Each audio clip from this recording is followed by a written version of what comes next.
So, Oblivious Gamer here. What is our goal for today? Contact the parapsychologist and figure out if they have something useful to add. If nothing else fails, or if everything else fails, well, we could try to follow the crumb trail. What happened to the witchcraft seamstress lady? And if everything else fails, go back to the house and maybe Mateo is like, hey, wait a moment. Start cleaning cleaning the surfaces of the mirrors, making them shine. Yeah, make them shiny enough to walk through them. Okay, sure. And yeah, we'll that go sounds like a plan. Mirror realm and you know what also would sound like a plan? Instead of going into the mirror realm, just fucking shattering all the mirrors. Have you tried that yet?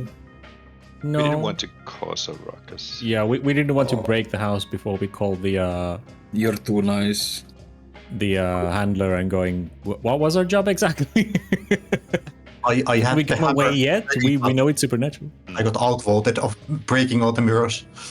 Yeah, no, we don't do that yet. I'm here to vote for you this time.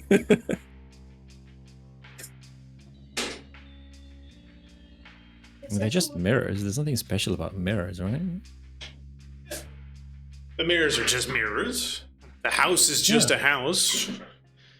And if there's something unnatural about the whole thing, well, if that is the case, how do you know that whatever action you take isn't going to make it worse? Because it's smashing things, so... But, I mean, Agent Stone is a military boy, so if he could get us, like, an M249 saw or something for mirror smashing, that would be nice. That's the thing. We're supposed to avoid government agencies at the point and just pretend we're regular civilians. Oh, right. Yeah, we can't do agencies right now. I guess it's just a bunch of pocket rocks. I mean, as fun as unloading a machine gun in the area would be, I think the neighbors would start asking questions. Yeah. We want to make a ruckus. Ready. Just all the neighbors just going, what is that sound? And then just bullets start going through their walls. As he's just spinning 360 degrees in the mirror room. Job's done. Civilians alerted, like 30. Good enough. Doesn't break the threshold. I mean, now, yes, you're all alerted, but you're safe and protected from the house now. What do you mean? I smashed the evil mirrors. Okay, were those the problem? Yes, definitely. Not sure. Probably. If someone else dies in the house, you'll know it wasn't the problem, and we can come back to smash something else. You're welcome. Your tax dollars. Wait, you guys are with the government? Oh, oops. No. Only the best. Yes, we are the HOA. I hate the Homeowners Association. Get the fuck out of here. No. But you should probably get out of here. We have HOA business. Unless you want to get involved, leave this house alone for now. But yeah, that's very much up to you. Slightly more silly things like the weird toilet room and the breakfast nook and all the other bullshit you've encountered. Every room has some bullshit. Yeah, that's the long and short of it. Every room has some bullshit. But it's not a terribly big house, and it's not like you've gone into a room and instantly died because of something. Or something jumps out and tries to strangle you or force itself down your throat. Yet. Like story. Yeah. So far, it felt more like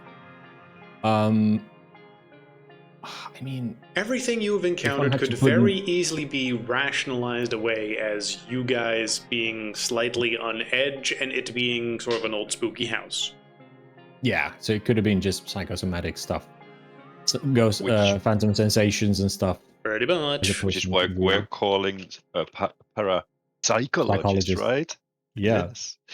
That's how they should be pronounced. Right, as opposed to Guy, who is a just actual regular psychotherapist, psychologist. Yeah. Yeah. When regular psychology fails, you call the paranormal psychologist. Let's talk about the ghost's past and trauma. Yeah. Yeah. And Ghost, how do you feel people moving into your house with blood in their veins? Oh, it feels like there are always people they need inside to work me. on that. I can feel the pumping and I hate it. Oh, Get away. That's why step one's going to be getting the house to talk. So, am I to understand that the party's first course of action after, it was evening, you've spent some time exploring the houses, the house, you're not feeling the need to spend the night there, I assume? No. No, just checking, It didn't seem to imply it last time. And so bosses, that, no smashing time? No. Like taking the hammer out and gently moving my hands on from the shaft to the head of it. No, let's not break anything quite Doing yet. few wings on the air. You're like that penguin from Madagascar. Kaboom? Yeah. Yes. No, let's not break anything quite yet. Let's try and keep this still relatively quiet until we know more. If it is supernatural, there's no telling whether or not breaking those mirrors will agitate it and cause it to go towards extreme, unkillable violence. So... Extreme unkillable violence is my favorite. And as someone with a sane mind concerning this house, I must agree. We shouldn't smash anything yet, because we don't even know what we are against. So we might be smashing the wrong thing. It might be protecting us against whatever is in there. Oh yeah, there was a suspicion, because anytime Guy says anything positive or let's not break anything about the house, Gorm's like, he's under its effects. Which may or may not be the case at any time. That is true. Do pay attention if I whisper you, since there is information that certain characters are not supposed to know about each other. Or not supposed to know out loud. Or at the very even least... Guybrush himself was like, if I start behaving weird and start liking this house too much, I might be compromised. I've kind of buried that grave myself, or dug that grave myself. So. It is one of those where a little bit of paranoia is gonna occasionally sneak in. But you have no reason to suspect that right now.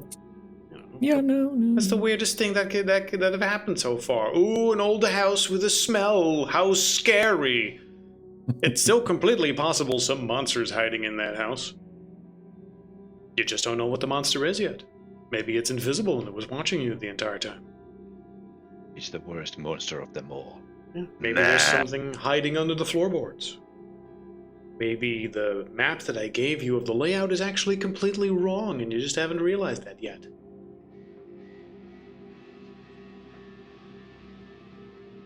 But for now, your plan was go see parapsychologist Guy, right? Yep. Okay, well, in order to push things in that direction, let me just quickly shove you over there. Push the plot forward, as it were.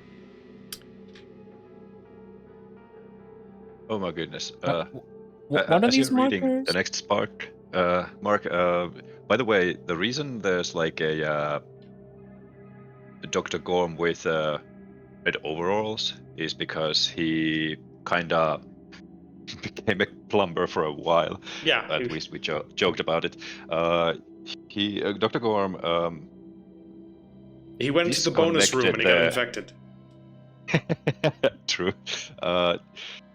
We all thought there was a gas leakage in the house, and then because it kind of dissipated. So just in case, Dr. Gorm went and cut off the gas supply from the main line. Right. So there should be absolutely no way for there to actually be a gas leak. Yeah. That's why we have our gas shut off in the middle of the drawings. Anyway, that's just something. It's just something to remind. Yes. It's just a minor thing. We'll make it a small picture. It's not terribly important right now, much like the reflective shitter. One-off jokes don't get full screen presence, lest people think, oh, it's important. That's the big clue. That's where the adventure's leading up to. You gotta dive into the reflective toilet. Oh, yes. Speaking of pictures, you were planning to contact the parapsychologist, Emil Hierro,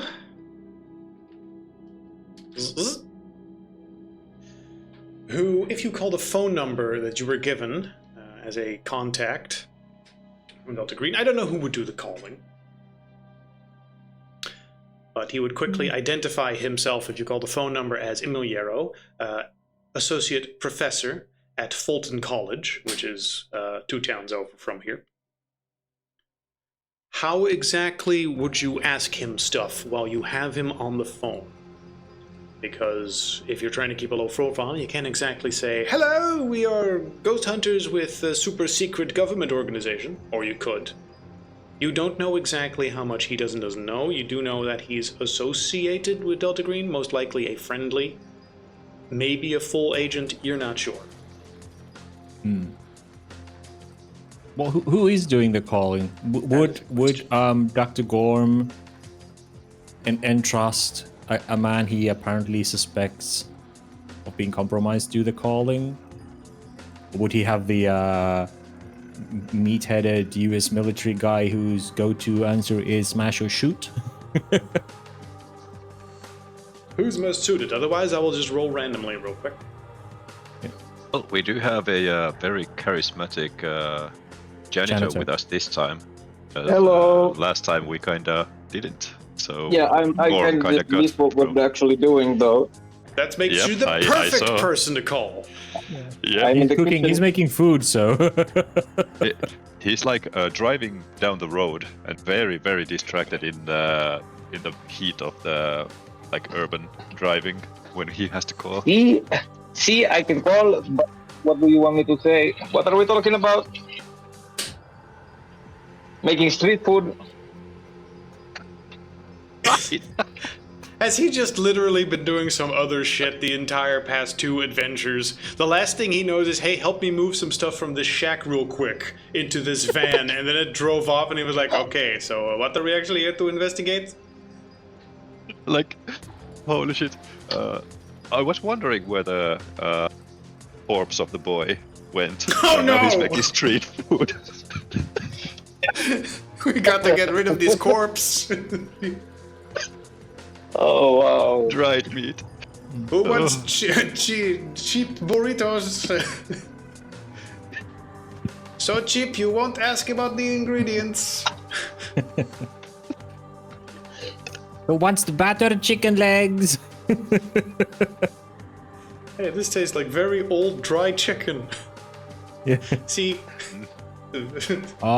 Matteo is simply using a new kind of flour. Is gluten-free. Oh, that explains it. That always tastes like shit. Yeah. Unfortunately, not vegan, so most of the people will just turn up their nose. Would it be vegan? It's technically not. I mean, I guess it is. No animals were harmed in the creation of this product, sir. True. No animals were harmed in making this. Oh, well, the chicken would be. Well, if he calls it chicken. If they ask about is it vegan? Chicken. No. My joke is that he ground the kid's corpse into Yes. a flour and used that to. Cook the chicken, but Why not just? I mean, I guess the meat wouldn't exactly be good anymore. It's is it a 100-year-old kid corpse? wasn't the point that there really isn't meat left? Right. The worm sort of got to it a long time ago. So that's why we couldn't really establish what killed him, because it was all there's a battered skull. one way and a or bunch of another, bones. this is not serious. Mateo is busy. He's not making the phone call. Okay, great. Dr. Gorm, you're randomly selected as the person on the phone. You're the smartest of the bunch that isn't compromised. Yes. Maybe. Maybe. Right. Okay. Ah, You call good. Ringa, ringa, ringa, ringa. Ring, ring, mishy, mishy. Mush, Udis. what do we want to ask? See, I told you. Not even the smart one knows. Well, you could introduce yourself as someone who is investigating the house's past, and someone who has been in there and experienced potential supernatural Right. Okay. well, just oddities a- happening in the house. Yes, a incidental person. Yes. Interesting. I mean, we were looking into buying the house. Wink. Oh yes, of course we were. So we have looked into its history and found the oddities and visited it, and you can take it from there. Mm. We can start with that. You shove him into the phone. Great, take it from there. Shoves phone number pre-dialed. I do not want to deal with this. Click. Hello, this is Emil. Who this? Hello? Hello? Well, you need excuse to me, speak up. the- I am very fat. excuse me, the line is very bad here, but yes, let me introduce myself. I am Dr. Gorm. I have been checking into this house, and I gotta say, I would think this would be fall under your expertise. Let me say that way, or put it this way. So I am an expert in many things. What would you like to know about? yes, well, have you ever heard of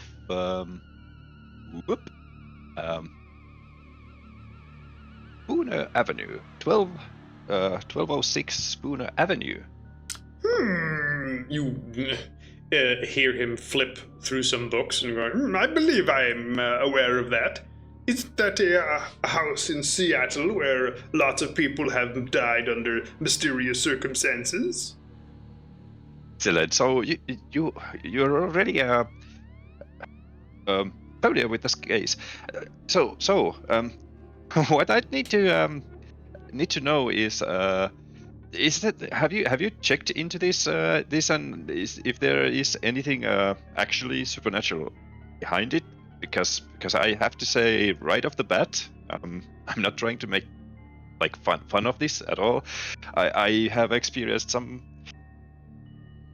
unexplainable phenomena myself in there. Well, I haven't looked into this particular thing, but I am quite an expert on supernatural phenomena in multiple different ways. But I mean, you are just some guy on the phone, Dr. Gorm. Could it be that you are perhaps associated with some particular organization I should be aware of? Oh no. Or perhaps you would like to hire me as a private consultant or something. I am Yes, a very busy man. That is exactly what I was after. I would like to get you on a single time. Let's call it retainer, right? I'd like to know your rate on. Let's say, I believe this might be phantasmical in the nature. I don't really do private contracts, but I suppose depending if you're willing to accept my very luxurious rates, then I might have a spot next month, a weekend or something. My rate is $500 an hour, and you must book me an entire day. That's usually what the lectures I give go for. Yes, that does seem a little exorbitant indeed. I would like to discuss the services you offer. Would that rate give me? Oh, well, you would have access to all of my great knowledge on the supernatural. I have been consulted in the past by this organization who came up to me to help me investigate the sightings of a creepy gnome creature that was hiding somewhere. So I can say I am quite the expert. The government officials came to me, of all people, to sort it out. Investigating occult forces killing people at the hotel. I shouldn't name it, but it drew the attention of all of the state agencies for it. It was quite a show. Are we hearing the phone call, by the way? I'm assuming you didn't just... Do you have him on lock yourself speakerphone? in. Sure, I could, and like you can see from Gorm's face. Google his credentials. He sounds like the kind of guy who would be willing to accept this is sneaky. So he doesn't hear it on the phone, but he's the kind of guy who could get glazed to participate in our cause. I mean, he's kind of asking, it sounds like he's in a roundabout way asking, are you guys Delta Green? Definitely. So But, if we hear the phone call at that point, Guy Brush will be like, just say yes, we are. I think that is what he's trying to fish out here, is that whether we work for DG or not. And I think we can trust him on that. They did give us this number specifically, so... Sure, but anyway, Gorm will... you can see through the phone call that Gorm's face, from the first note of this guy's voice, he's just incredulous. Like he doesn't believe that. Like this must have been a mistake, a wrong number or something. This guy can't be the real deal. The real deal. And as Guy brushes, like he's fishing for the Delta Green, and like Gorm is like raising his eyebrows, like, really? You Let the man fish.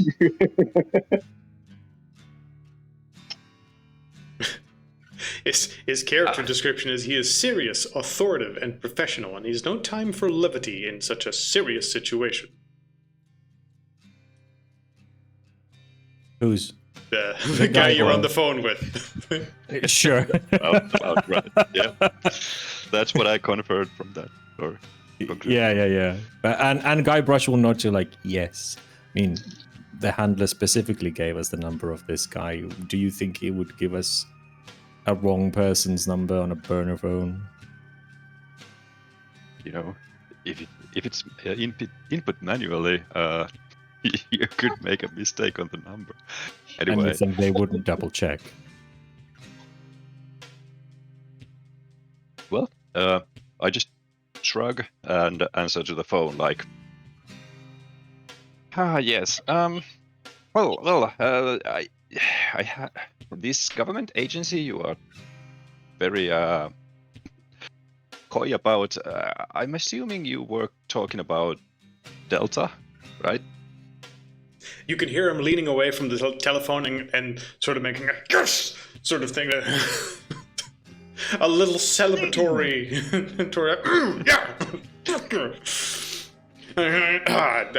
I understand. You need my speciality again. Very well, I am ready to serve the greater good. Yes. We can waive the fee, and I can be ready immediately. How can I help? Well, That was fast. I see our government or our agencies. Our governments. No agencies. Reputation goes a long way. So, unfortunately, we don't have much information on the phenomenon itself. And you need me to take the lead. I understand. Don't worry, I will guide this operation to the greatest success, regardless of what exactly it is we're dealing with. I will use my expertise on the supernatural and the occult to get you the answers you need. Gorm's teeth set in. It's almost like he's almost at the point of grinding teeth at the. Well, yeah, exactly. Assertiveness of this guy. Yes, excellent. But would you like to hear our notes before we meet at the place, or would you just show us in and tell us what we're dealing with? It's probably good if you brief me a little bit. Is this line secure, though? What if someone is listening in and they hear stuff they're not allowed to hear?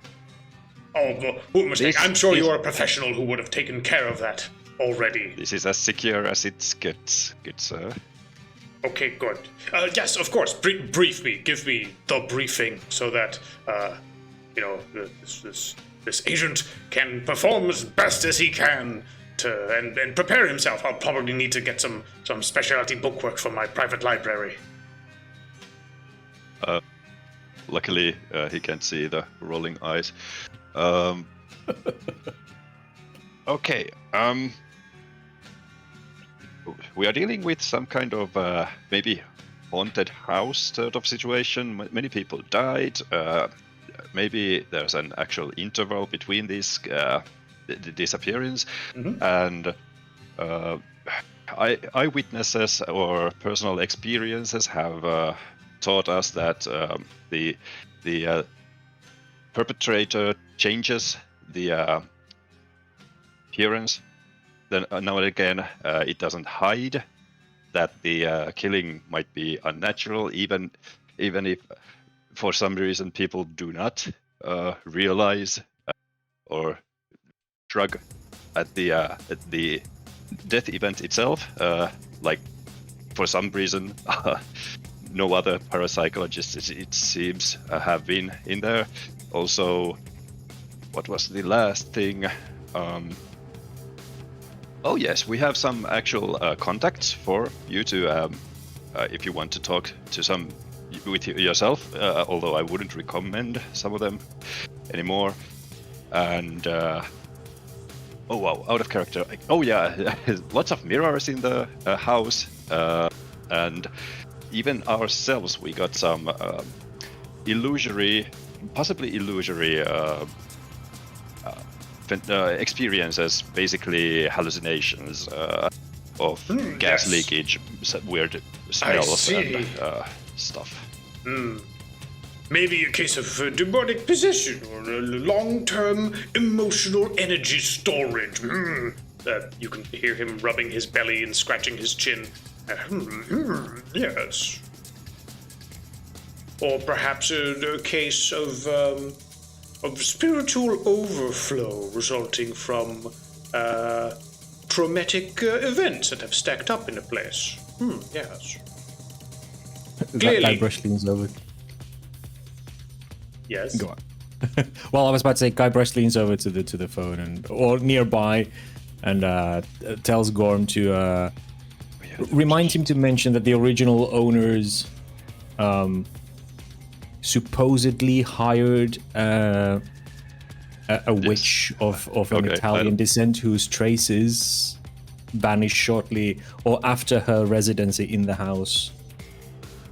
Yeah, I'll convey that, like word for word, to the to our expert, and also and yes, of course, one person seems to have an obsession on the house, and the other one seem repulsed, so it seems to try and isolate the prey, if that makes any sense.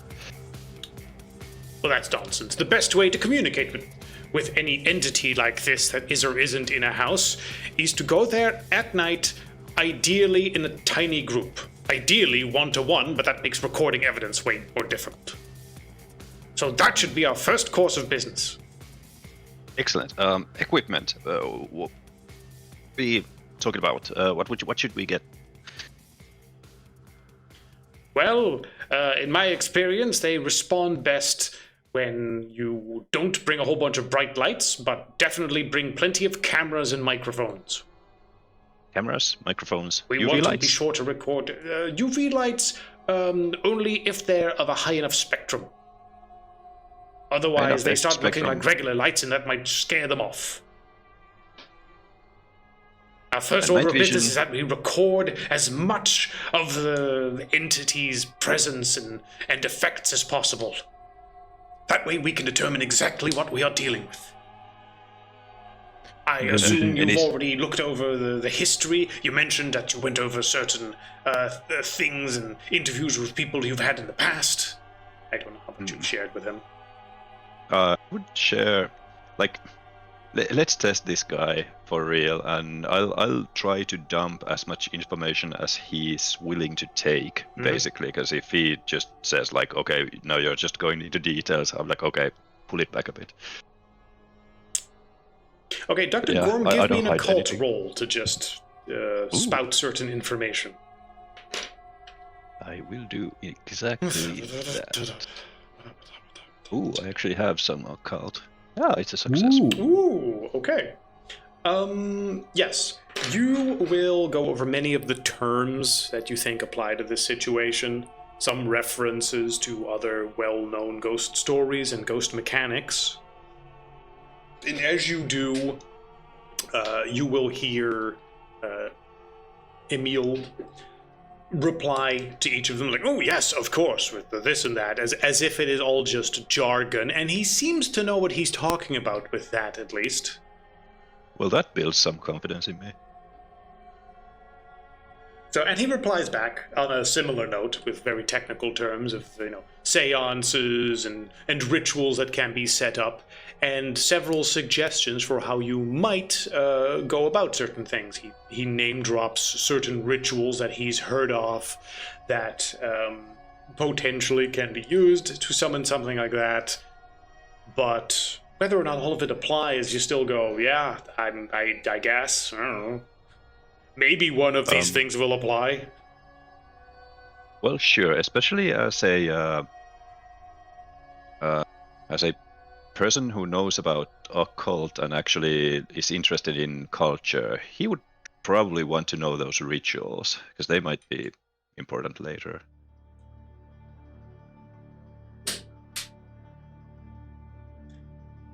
And have you, perchance, tracked down as many possible original items of the house related to the hauntings as possible? Oh, That's always really important if you want to set up a ritual site. You can't have a ritual with all the modern furniture and then whatnot. It needs to set the mood, otherwise the spirits don't respond. I don't suppose you've done anything like that yet. As a matter of fact, we might have actually found some. Also, have you spoken with another agent lately about this same house? An agent, you say? No. I happened to have someone call me a while ago that was interested in whether or not I knew anything about it, but he just sort of got upset after talking to me for a little bit and then hung up in a big huff. A very rude person. Was he associated with you? If so, you need to screen whatever low-level scout that was better, because clearly he did not know what he was talking about. I'm sure he wouldn't. Don't worry, he's no longer employed with us. Oh, good. People like that should just be promptly removed from a prestigious organization such as ours. What did he say though? Yeah. What did he say though? It's hard to remember. It was mostly the insults that made me incredibly mad. He was asking about, like, what sort of sacrificial rituals would be able to consecrate a location, and whether or not I knew of any, and whether or not the bronze dagger was ever found. Honestly, it's hard to remember. It's been a little bit. And it was just a phone call. Ask him if the caller's name was Arthur Donnelly or Felix Green by any chance. Sure, I'll ask about Felix Green and Arthur. Would he? Wait, Donnelly. Do we want to Donnelly? Remember the name? Hold on. I tried not to drop the name, but well, I'm overwhelmed with the social encounter as it is. So yeah, sure. Gorm drops the Arthur Donnelly into. Okay, he'll say, yeah, Donnelly. Donnelly, that was the jackass's name. Yes. Did you fire Donnelly? Or at least got rid of him? Yes, he's gotten ridden off. Good. So, when do we meet up? Can I grab my PKE meter? Well, we should have like 3 days to gather all this equipment mentioned, and after that, you have the address. We should meet in the city, I think, or the nearby town. I think. Well, Very city, well. yeah, It's Seattle. nearby. I can be here in an hour drive whenever needed. So whatever date is good for you to start this operation, and then we'll get going. I'll just take some days off. The college, well, I mean, I've got a few days off left. It's fine. This is important. I'm sure they'll understand. Perfect. Well, we'll be in touch. Good. Wait, don't I need like a code name or something? Sure. Agent Pretzel. Wow. Wait, no, I don't think I like that we code don't- name. Do we have a better one? And then Gorm hangs up.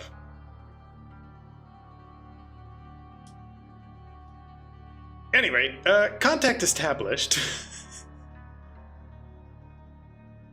You can call him back and verify the location you've given him already. Meet us here and then.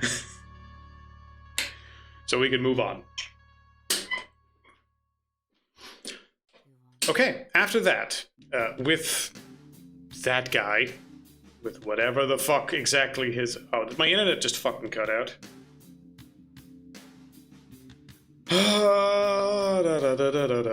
Waiting for connection. Discord. Disconnect. Oh, for fuck's sake. Okay, hold on. Seriously? AMP. Voice call. Join. Yeah, okay, my Wi-Fi is the problem.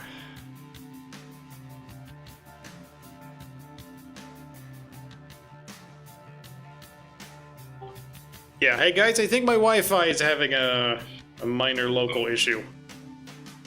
Okay, hold on. Oh no, it's back. Yay! There we go. Perfect. All good. Okay, I was afraid my internet just suddenly decided to cut out for the night or something.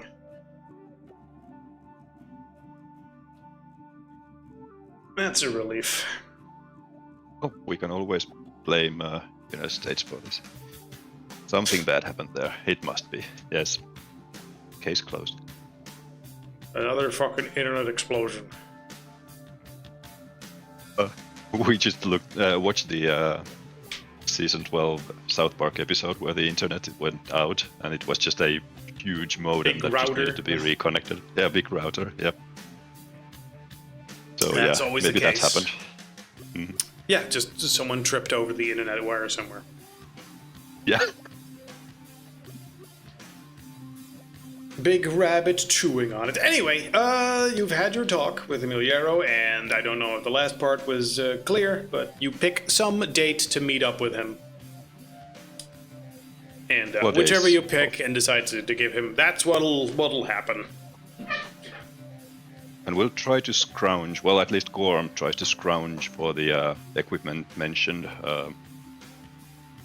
Because that's why he asked. He didn't want Agent Pretzel to just bring whatever they have. I wanted to know myself so we could have that stuff in the future. Because we're kind of noobs in this in the end, either way. So let's start learning. Other thing I don't think. Oh, there's other gear. Okay, never mind. Yeah, I found the inventory. I had no reason to check the inventory before, so yeah, let's get some stuff in. You've just never checked your inventory before? Other than the pistol, I don't think so. I've been the brains, not the muscles of the... I mean, to be fair, it's not exactly the kind of game where you have a backpack full of stuff that you've picked up. Mm. And aside from Agent Stone, none of you really has body armor and a machine gun. Yeah.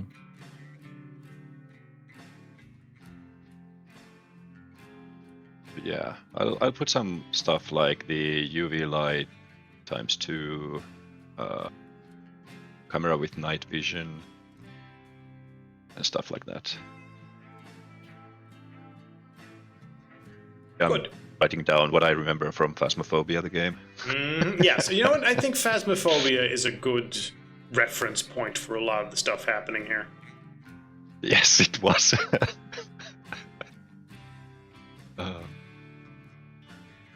Step 1, running around like headless chickens going, "Hello, ghost, are you here?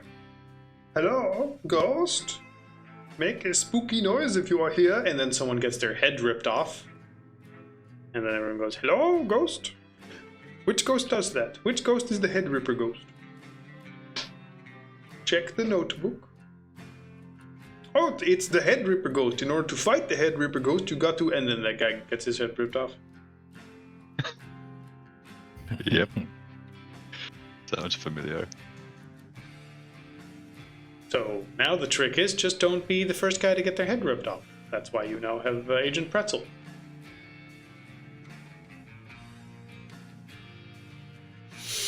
But it once again brings us back to, well, now what? It'll take him a few days to grab his stuff. What do you do in the meantime, if anything? Or you Just accidentally recruit the fucking meat shield again. Well, hopefully we Seems to recruit accidentally? Professional meat shield. Okay. I'm okay with this.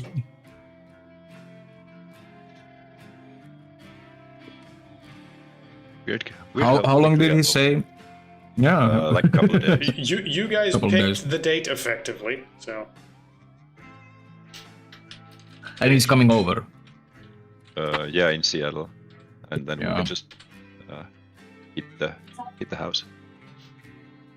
with a fist.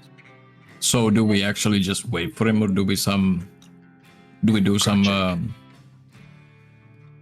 preliminary investigation? That's very much up to you. I mean, even when he arrives, what do you want to have happen then? I mean, if you're just going to follow him in and do whatever he says, then we can cut right to that.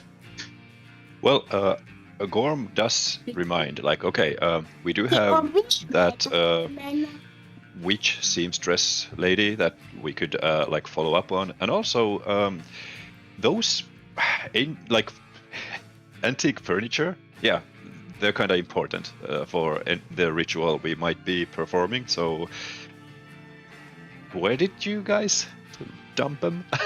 We kind of need it back. But I don't think we found anything other than the coffin.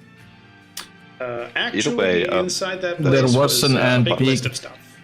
table there. Right, okay. And Where we do did have those the go antique apart from the dealer. car? Also, you've spent some time going through the house, so you would know, based on the notes left there by Agent Donnelly on the floor, where certain old furniture would have been.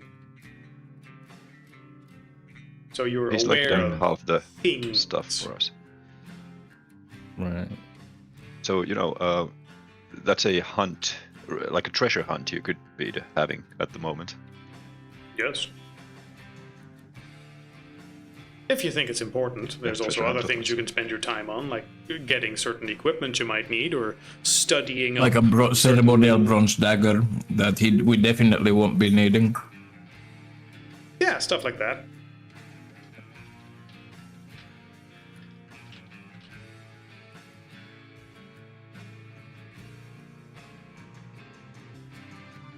So I'm busy trying to find the ghost hunting stuff. Anybody want to go to see through the antiques rather than the historian? Stone, you wanna go thrift shopping? Stone says, yes, I love thrift shopping. Do they have second-hand gun? Let's go to the army dump. That's my favorite store. I need more camo pants and discarded body armor.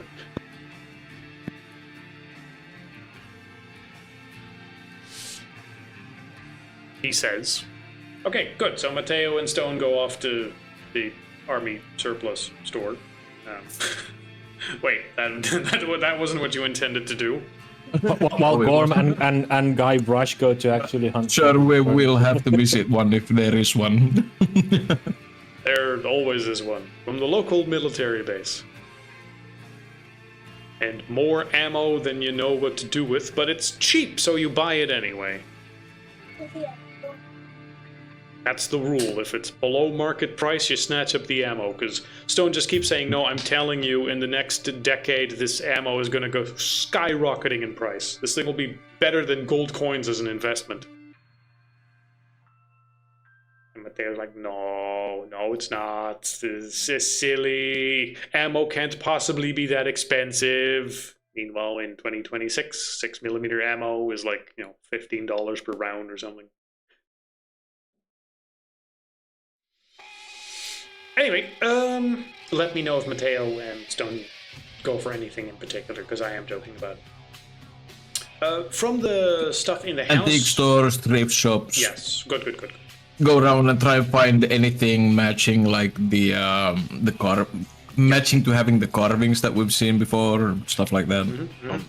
We've also already established a relationship with the antique dealer, and yes. She had some, she was already hunting these down, so you could check up on her before going, because some things might be easier.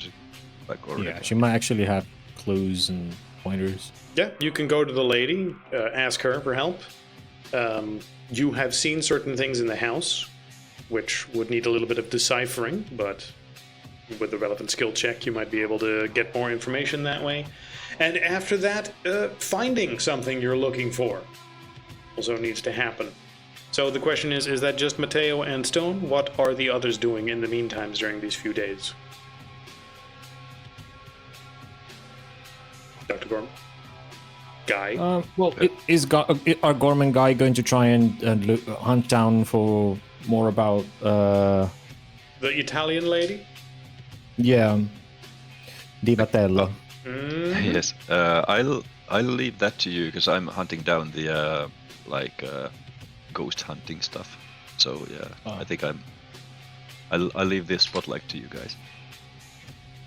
Wow.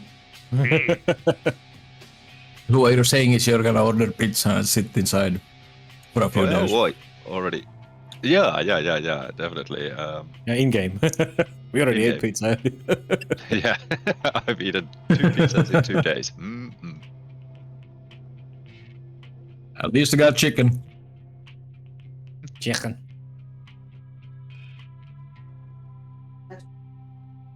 Right, but yeah, Guybrush will try and man, how would he go about it? I mean, he will try and look profiling. Yeah. No, that's you. Oh, you're not talking sorry, about racial profiling. Yeah. All right. Yeah, but he'll try and find something about Divatello. Okay. First things first. Guys looking into furniture and old stuff relating to the house.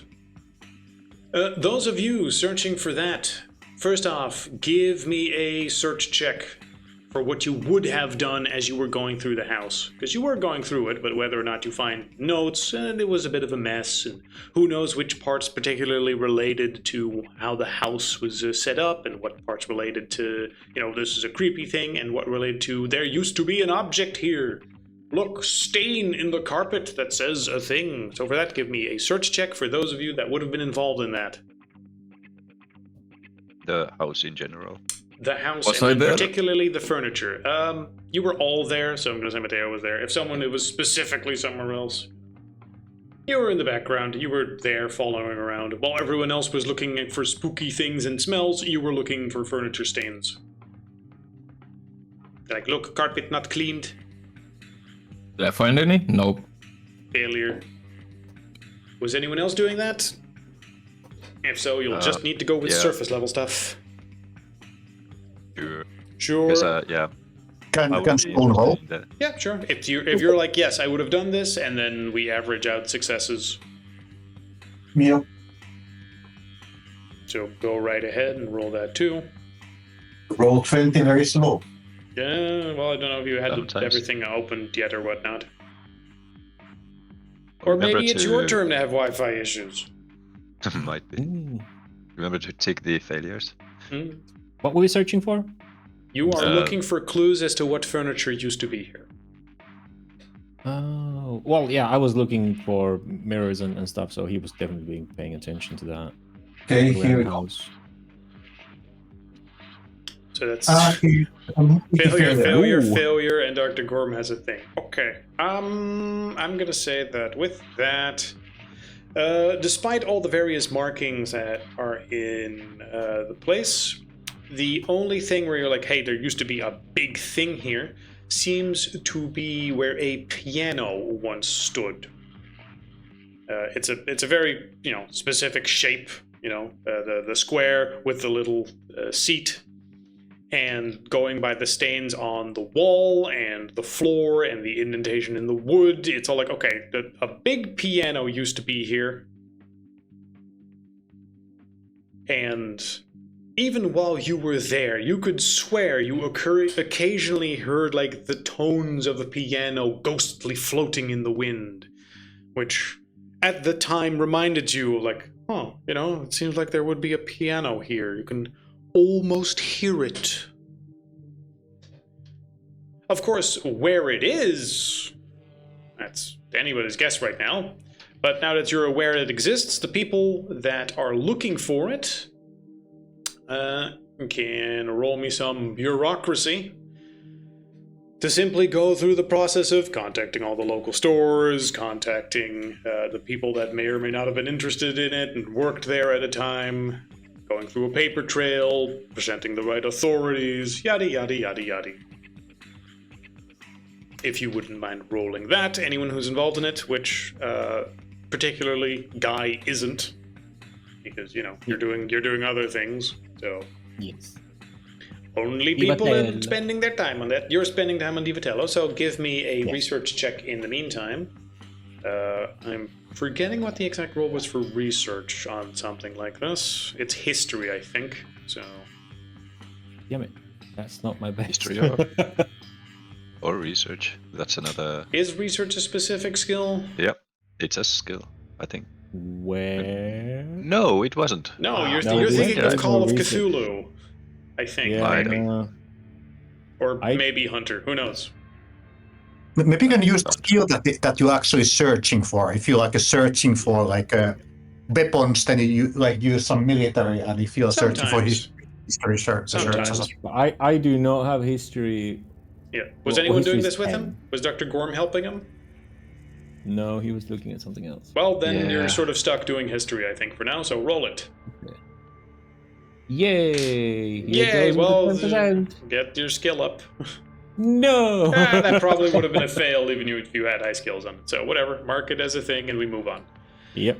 The people that were searching for the piano then, as you're going from store to store. Who's leading the charge? Whoever's involved, roll your thing. Meanwhile, what was Dr. Gorm researching exactly? He was just trying to find the equipment for the ghost hunting itself. Okay, give me another occult roll as you go to the store and think like, well, we need this and this and this and this. Yep. We need a big vat of That's a KY fail. jelly. That's exactly what he's gonna say. He buys a That big roll. vat of KY jelly and a Ouija board, added to your inventory. As for the other ones, could Mateo and Stone roll their bureaucracy as they're going through the stores? Yor. A failure and a fumble. Yep. That's, Okay. that's about right. That's how we roll. That's how we roll. Okay. I'm going to say...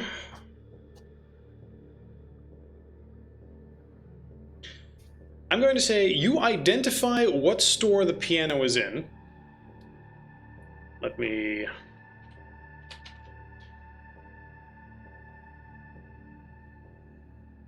I need a regular piano, not like a grand wing piano. Oh my god, roll 20. Why do you lie to me and tell me that there are pictures I can use for something and then just give me an empty, shitty fucking... Twice it does it to me. Yeah, it's really annoying. You can't trust roll 20 with that anymore. Anyway,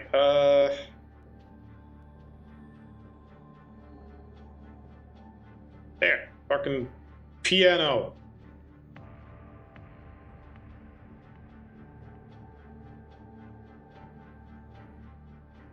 If I somehow get this adventure resolved with the KY jelly, I'm gonna be a happy kitty. See, Oh goodness, am I gonna be? See, the assumption is that when you fail, I'm giving you something that isn't useful. Yeah, exactly. But when you locate the store where the piano is, it's priced far too expensive, and on top of that, it says reserved for some guy. But it's a piano, it's in a store. You might be able to investigate it here. Would you want to do that? And who would be taking charge of it? This is clearly, all the records point to it, this is the piano that was located in that house, and it's the original thing too. It doesn't look terribly interesting. The piano itself seems to be from about 1930 and got sold somewhere around 1960, maybe 1970. And it just remained in various stores since. It's a physically unremarkable piano. Nathan looks a bit confused and asked that, why are we just about this piano again? It's not in the house. It's not causing this. We're trying to track down all the original furniture Why? for some kind of ritual, I think they said. I think we're wasting time. I'm going out for smoke. Going out for smoke. Okay. Matteo, that leaves you alone with the piano.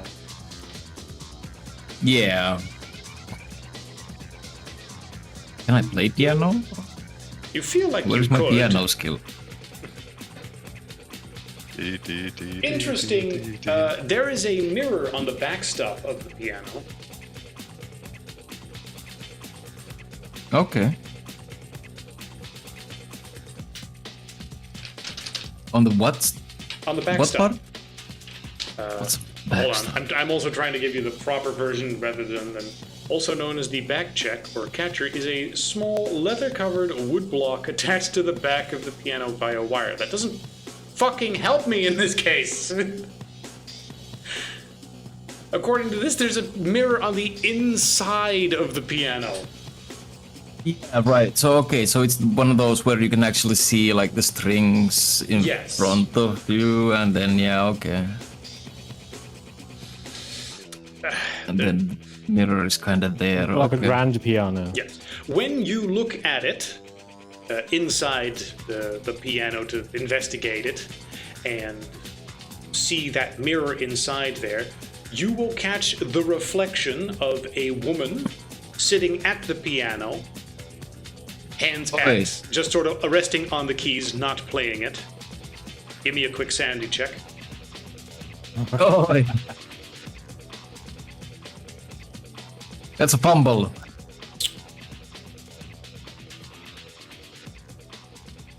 Okay, that's 2 sanity points lost. Something shatters and it's not the mirror. And you start hearing piano music. And it doesn't seem to be coming from this piano. You hear it like in the distance, from the direction of where the house is.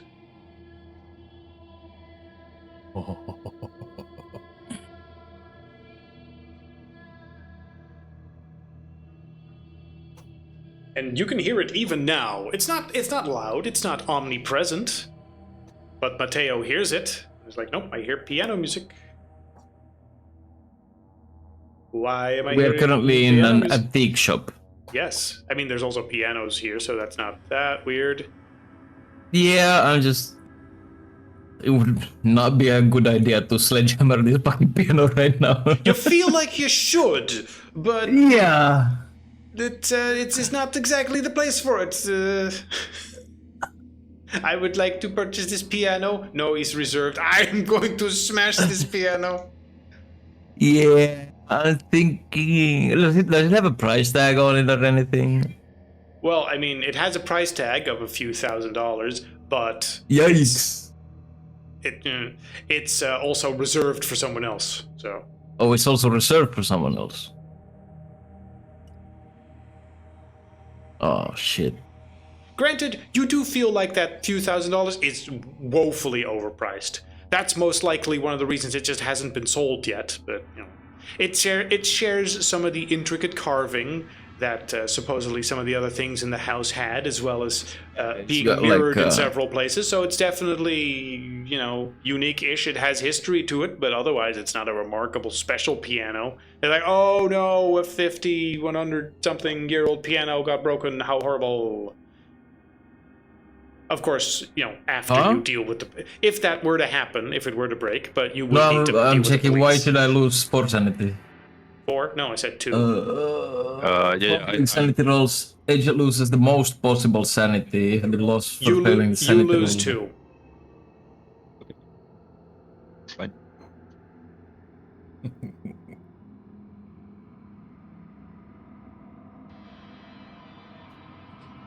Like, normally I understand that might be the rules, but in this case, you lose 2. Okay. How big is this store? Is there any possibility for me to, like, I mean, take a screwdriver and jam it into the fucking mirror and break it or something, like, without, you know, causing too much of a ruckus? Okay, hold on. Store layout. I'm gonna say, here's the general thing of the store. Here is the entrance. Here is the Or checkout even area. There is take the mirror out. wall here with a magazine area. There's a wall here and a wall here. The piano is located, let's see, there's a bunch of shelves and racks. Sure. Clothes are like over here. More racks over here. The piano is located all the way near the musical instrument section, which is piano Yes? / other instruments. I'm just copy pasting a text, so I don't need to reselect the things for it. Sure. Yes, and there's the store is also slowly filling with gas, which honestly would probably make your job a lot easier, but Yeah. entrance, checkout. Said.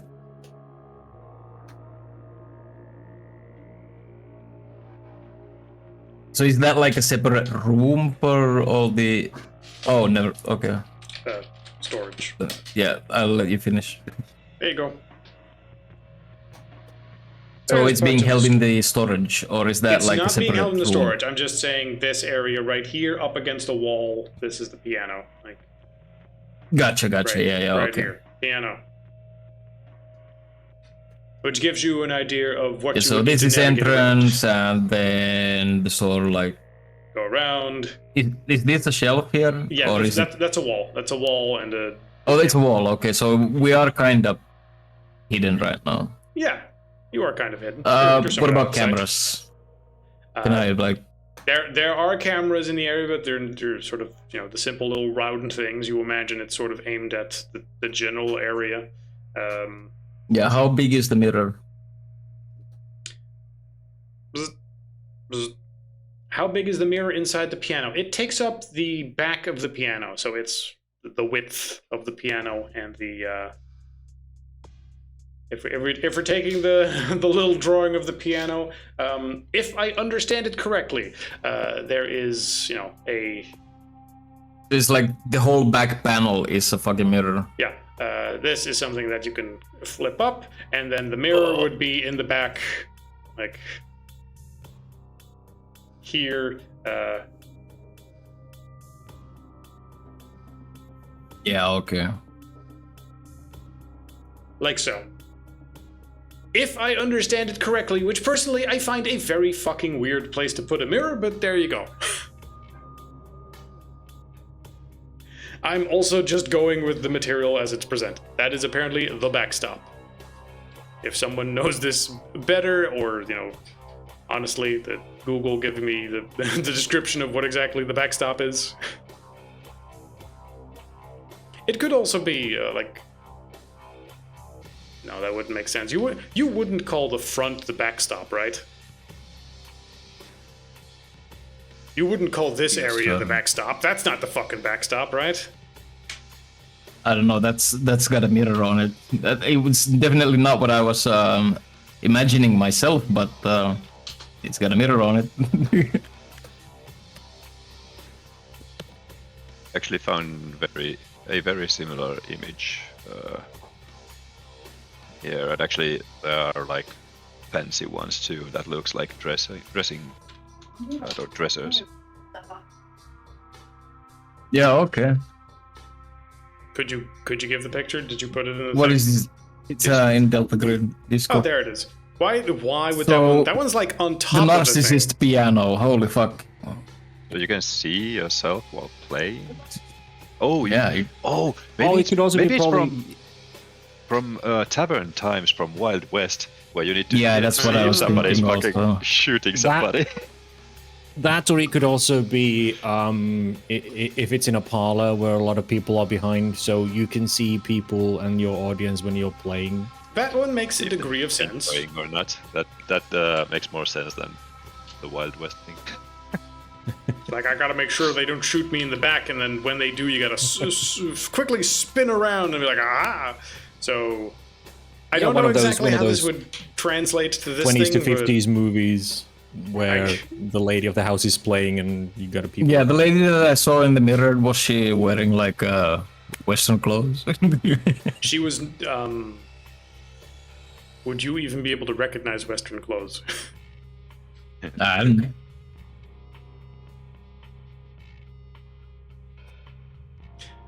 Hold on. let's just fucking roll for it. When in doubt, yes. You would recognize that as sort of that age. It's actually Victorian, but you would look at it and think that's Western clothing. Sure. Do with that information what you will. I still don't understand why the backstop would be on top of the thing like that. Because you wouldn't see that while you're sitting. You couldn't look into that while you're playing, unless you're like looking up, I guess. This angle, like that doesn't fucking make sense to me, but okay. It's also just a large piece of furniture, so you can put a mirror on there, I guess. Gonna make sure your makeup is good. I guess. I don't know. DM, why don't you know this specifically? Well, because all I have is there's a mirror on the backstop, and I'm trying to make sense of that too. It makes sense that there's mirrors all over the place, because everything in this house is fucking mirrored. Either way, that's also not terribly important right now. Yeah. It's within reach, it's not hidden, you could smash the mirror. The only difference is, if it's on top of the backstop, like with the picture, then that means if you break it, then they're gonna notice. Yeah, can I take a peek into the storage area? Sure. Yeah, there's one of those doors with a little, glass thing on it, so you don't bump into each other as someone moves through with a piece of heavy equipment. You can just look in. The doors. Do we have like a back door or side exit or anything? In the storage area? Well, there would be a large, shipping door right here. And another door that leads to this area. And then just racks of stuff, storage. What exactly are you pondering with that? If I could just sneak out the piano or the mirror. You want to sneak out the piano? Yeah, I doubt that's gonna happen, but like... Well, by yourself, that's probably very difficult, but stone's also available nearby. So with the two just of you, returning maybe. from smoke, like opening the door and like trying to find where's my little friend. Right. Stone and Mateo do a funny, stealing a piano from an antique store. You're coming back from your smoke. Mateo's over near the piano. I mean, nothing's happened yet. You're not doing anything weird yet. You're not suspicious yet. There's a child there. Hold on,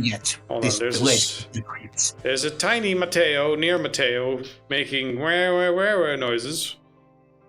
Yeah, walking behind him, like staring at the piano, like So this is definitely the piano from the house. Don't stare into the mirror. I think I saw something in it. Who cares?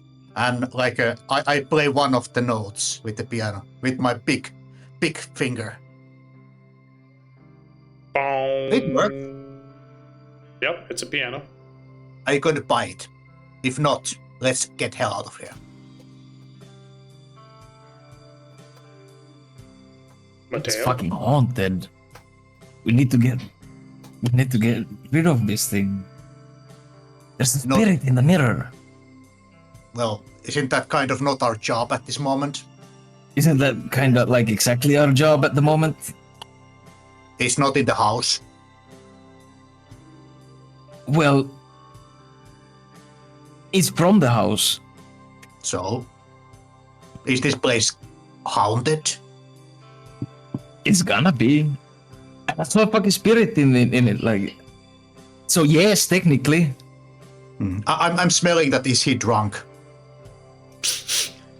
You smell Mateo. He definitely smells like tequila, but you don't think he's drunk. All right. Old tequila. Yeah, aged tequila. It's not even tequila. It's just lemons. That's not tequila. I'm gonna check out if there's any CCTV cameras that if we basically break this thing, like how many cameras are we in? Okay. Give me a security or search or some role that you think is applicable to identify just what kind of security you're dealing with.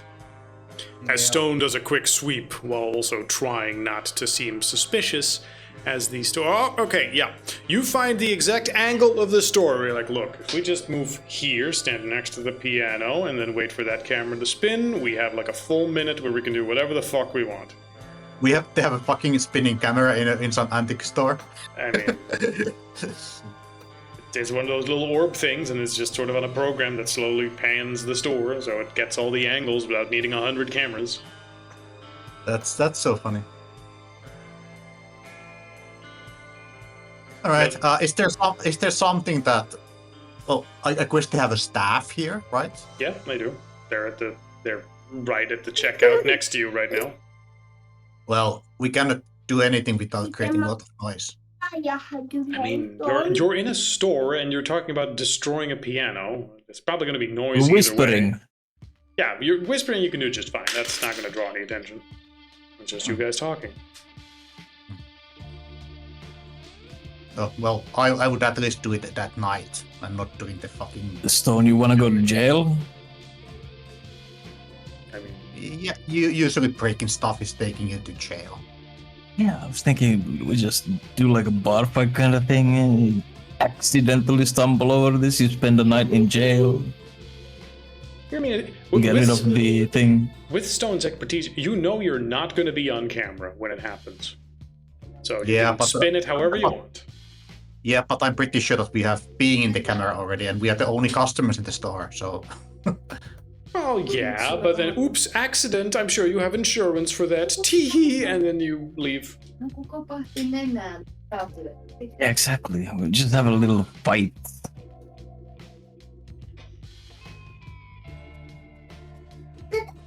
Fuck it, says Stone, like, I'm gonna grab, like, a tequila from the front and just throw him at the mirror.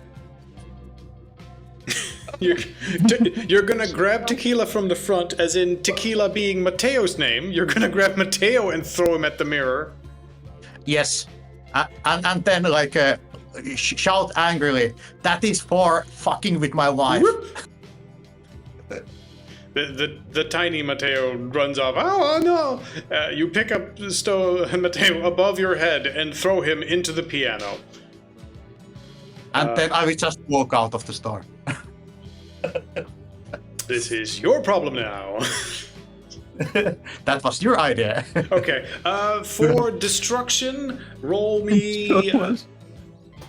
Also, I need to check whether or not. If destroyed. Oh, man. Can I try to stuntman roll this? I'm gonna need, for the purpose of seeing just how it resolves, could you give me a strength roll and then Mateo give me a constitution roll? Fuck, I'm doing so fucking badly all the time. 96 out of 75. That's very fucking low. Okay. 87 out of That 80. is okay. So that means that Mateo will not sustain damage from it. Unless you want to really lean into it and use the opportunity created to be like, fuck, this is our chance, but it didn't damage the piano enough. And Stone's already like I said, I want a stuntman roll this. This. Try to land on it to maximize the damage on the mirror with just use your elbow with minimizing. Yeah, exactly. With minimizing the damage onto myself. Okay, Mateo, that's what I meant with stuntmanning it. Mateo, give me a strength roll to see if you can compensate. If you also fail this one, okay, critical success. Okay, effectively, you bump into it and then you just get back up. See Stone already walking away, and you're like, "Well, that did not fucking do anything." And then you throw yourself again into the piano. Yeah. And you just smash through the mirror and smash through the backboards, and pieces of the wood collapse, and you hear the strings snap. The piano is thoroughly destroyed to the point where it's probably not worth restoring it. And Stone's out. Sir, what the fuck was that?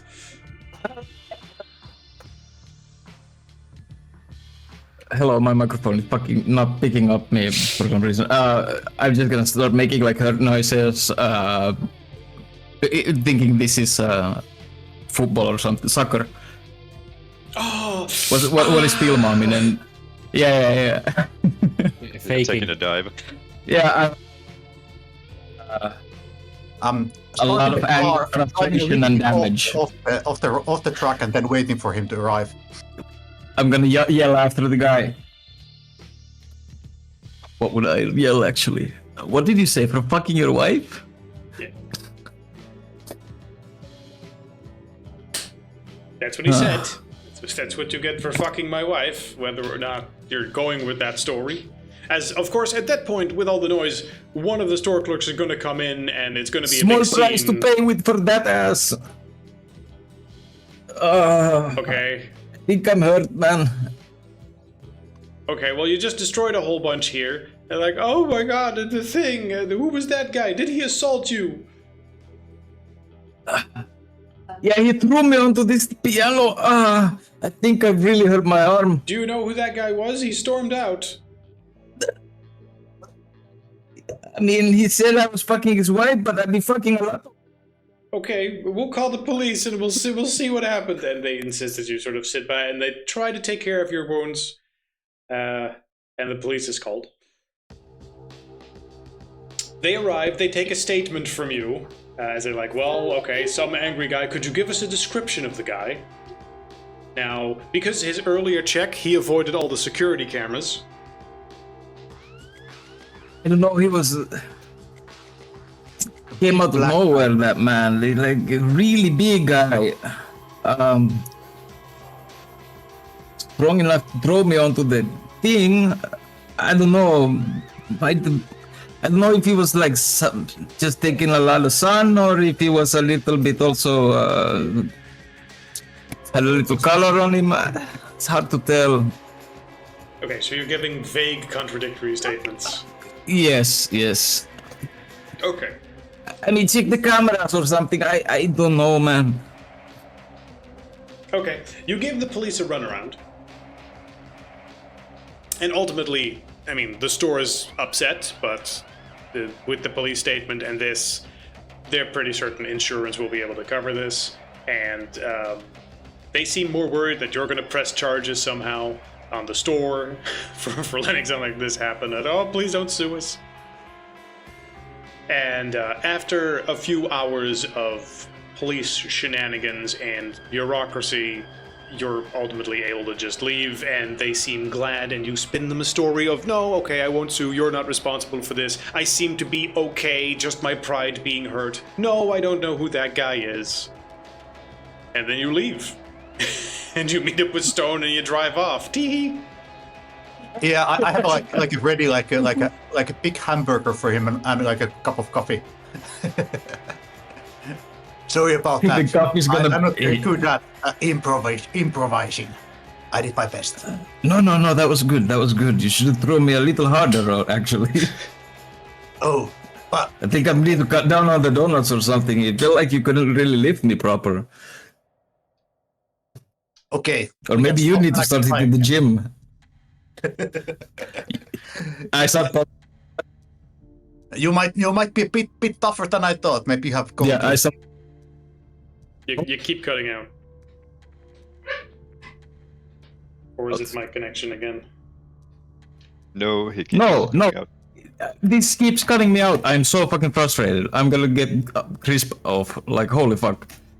Yeah. So I'm gonna start poking at his arm and being like, you going a little soft, are you? You wanna arm wrestle? Maybe you have... If that gets you... Yeah. Yeah. Your mic is like peaking or something, and that cuts you off every time, so it's a little... Yeah, I gotta try and fix that. Okay. Yeah. Anyway. But at the end, Nathan actually gives like a genuine grin and like seems to have enjoyed that like what the hell that was. Male bonding, yay! Yay! Throw your friend into a piano. That's how I meet all my best friends. Not the destroyed piano. Piano. Piano destroyed. That's and then the camera returns back to the store and to the piano where the mirror is like regenerating slowly. Yeah. Click, click, click, click, click, click, click, click. Yeah, like the T2 click, click, click, click, click, click, click, click. Yeah, I mean, probably, but at least we fucking tried. It had a label next to it that you didn't check, like regenerating magic piano. That would be... The mending maestro. Yeah, and that's why they feign like, oh no, like, hopefully he doesn't sue no. us, because that's the only thing that's gonna actually cost us anything. Insurance. Otherwise, the merchandise gonna be just fine. Yeah, we gained $5,000 in insurance payout from this. And we can do it again next week. Why do people keep showing up to try to destroy this piano? It's a cash cow. Yelling test. Ah! Okay. I think it was You didn't actually cut out. peaking. Yeah, thanks for that heads up. Because that probably fixed it. Thank you. Good. Next, that's the little piano furniture adventure. The others were researching stuff relating to Old Lady. I believe you didn't roll particularly well for stuff. Fail. Okay, so I'm gonna say that all you find relating to the Italian lady is... Where is it?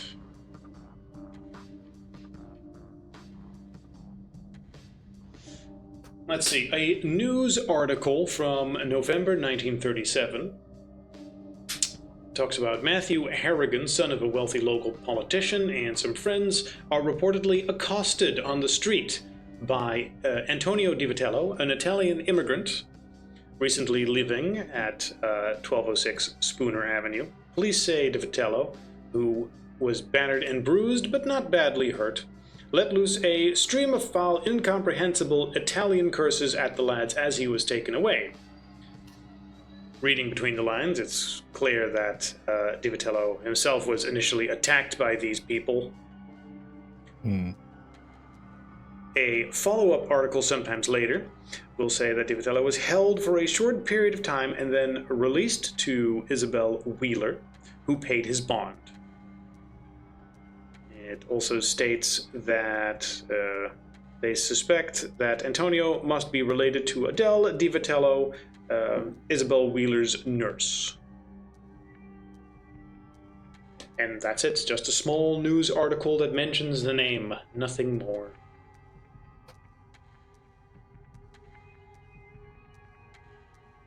What was the guy's name?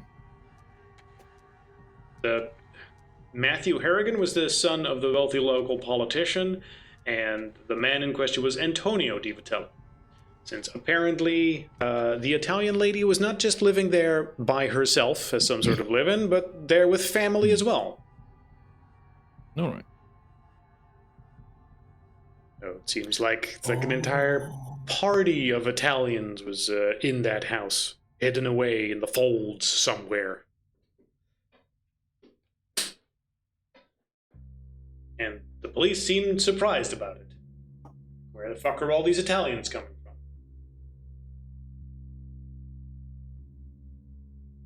Next. I believe that's all the things you had planned. Was Gorm doing anything in particular? I did not write that down. Yeah. Ghost hunting stuff. He's done for this period. Yep. Furniture hunt, piano, destroying, And the ghost hunting looking stuff, up which is news the lube. looking up news on Italians buying. I said KY jelly, right? And Ouija board. By jelly and Luigi board. Yep. Gormarion and the Luigi board. Great. When was this Italian immigrant incident? 1937. So when the Wheelers were still alive. Just as an indicator, I believe that not just the one lady was living there, but in fact a family of Italians.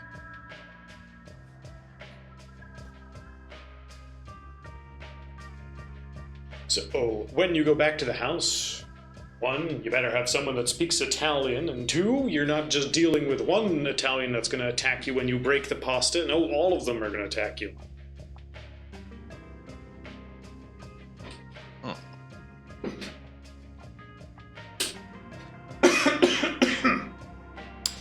Okay, if that's cleared up, a few days pass. You all do miscellaneous things. Then you meet up at the agreed spot with Agent Pretzel.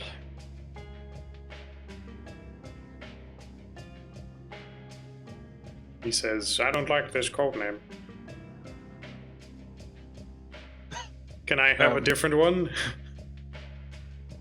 Why wouldn't you? I'm. You think that I'm happy with this one? Oh my god, they named you Dr. Gorm? Think this is my real name? Well, I mean, you had a name tag and everything. You should get one too. Well, maybe not. Maybe I don't- not with that name. Okay, maybe I'm okay with this name. Yes. I'm not getting a name tag that says Agent Pretzel. You can call me, what's a cool sounding name? Like Agent Stone. Yeah, call me Agent Stone. We don't have room for a stone here. What do you mean? Anymore. Why not? Well, when you see Mr. Stone, you're like a pebble compared to actual stone. I'm sorry, I have to say it. You already have you'll already have an Agent Stone. All right. Yes. I'll think of a better one then. A replacement name could be like, well, Dr. Lamborghini. You like that? Yes, yes. When someone asks, I will say that they need to call me Agent Lamborghini. Dr. Rover. There you go. Dr. Leak. No, not EAK. EEK. You speculate on miscellaneous names, and at the end, no one can fucking remember what his actual name is anymore. Great. So you all just so call him you- Pretzel anyway. Yeah, I mean, There you I go. didn't get a Confuse chance to them. write it down. I was like, what? Agent Pretzel. Then the fat guy comes in. Yeah, I can see how that goes. Damn it. Names stick. That's why you gotta get them right the first time. Anyway, he arrives, but as he does, he will try to take charge of the situation. As he introduces As I start himself. to respect him, Yep. I actually allow him. I do respect expertise, so I might actually learn something from this guy. Okay. So yeah, Emil, Agent Pretzel, will start taking charge of the situation, as he suggests that it is actually really important that you get in touch with spirits and whatever supernatural forces are in a location, and that generally requires being there at night and alone, so that you have a much easier way of communicating. And any sort of visions that they try to give, you don't start second guessing it, you don't constantly start getting interruptions from other people, and you can just really see what's happening. And he Is that suggests that we set up a bunch of monitoring, and then one person who has the highest mental fortitude goes inside and, allows whatever visions the house has to offer to be there. And as soon as anyone detects anything weird on the cameras or something, then they pull him out quickly if it gets bad, if he gets possessed or something. If all of a sudden he starts speaking in tongues, and you say, get him out. He references certain other rituals and events that have happened similarly, but now, of course, he's not spouting them on the phone, so the rest of you can hear them as well. Particularly, I think that Guybrush has quite a bit of history with occult stuff, right? Check. Oh, only Not 22. as much as Gorm. Yeah, Who not has as much as the Gorm. most occult? Who has the most occult beside Gorm? You've got 22. Yeah. I'm sitting on the toilet, but I probably have some. Matteo Oh, from sorry. the can. Yeah, I Matteo got is fellow Matteo. Glad. Matteo had Matteo is 20 casting across. toilet destroyer spell right now. Okay, so yeah, none of you really have that beside Dr. Gorm, apparently. But the two of you have minor, so I'm gonna say, let's just have Guybrush roll as... 20. Yeah. Yeah, it's fine. Guybrush, roll with help from Mateo as you're just sort of discussing it with each other. As he is name dropping all sorts of books and My headphones lore. didn't connect back to computer. That's fine. Oh, so that's what those sounds were. Yeah. There we Okay. go. So yeah, you listen to him go on about stuff, and you have no reason to doubt him, and no reason that what he's saying is just good enough. Like you don't have an alternative. You don't have suggestions on how to make this better. Yeah, no. All you've got is, stupid common sense, and what good is that going to be in a situation like this? You need uncommon sense to make Exactly. sense of the house.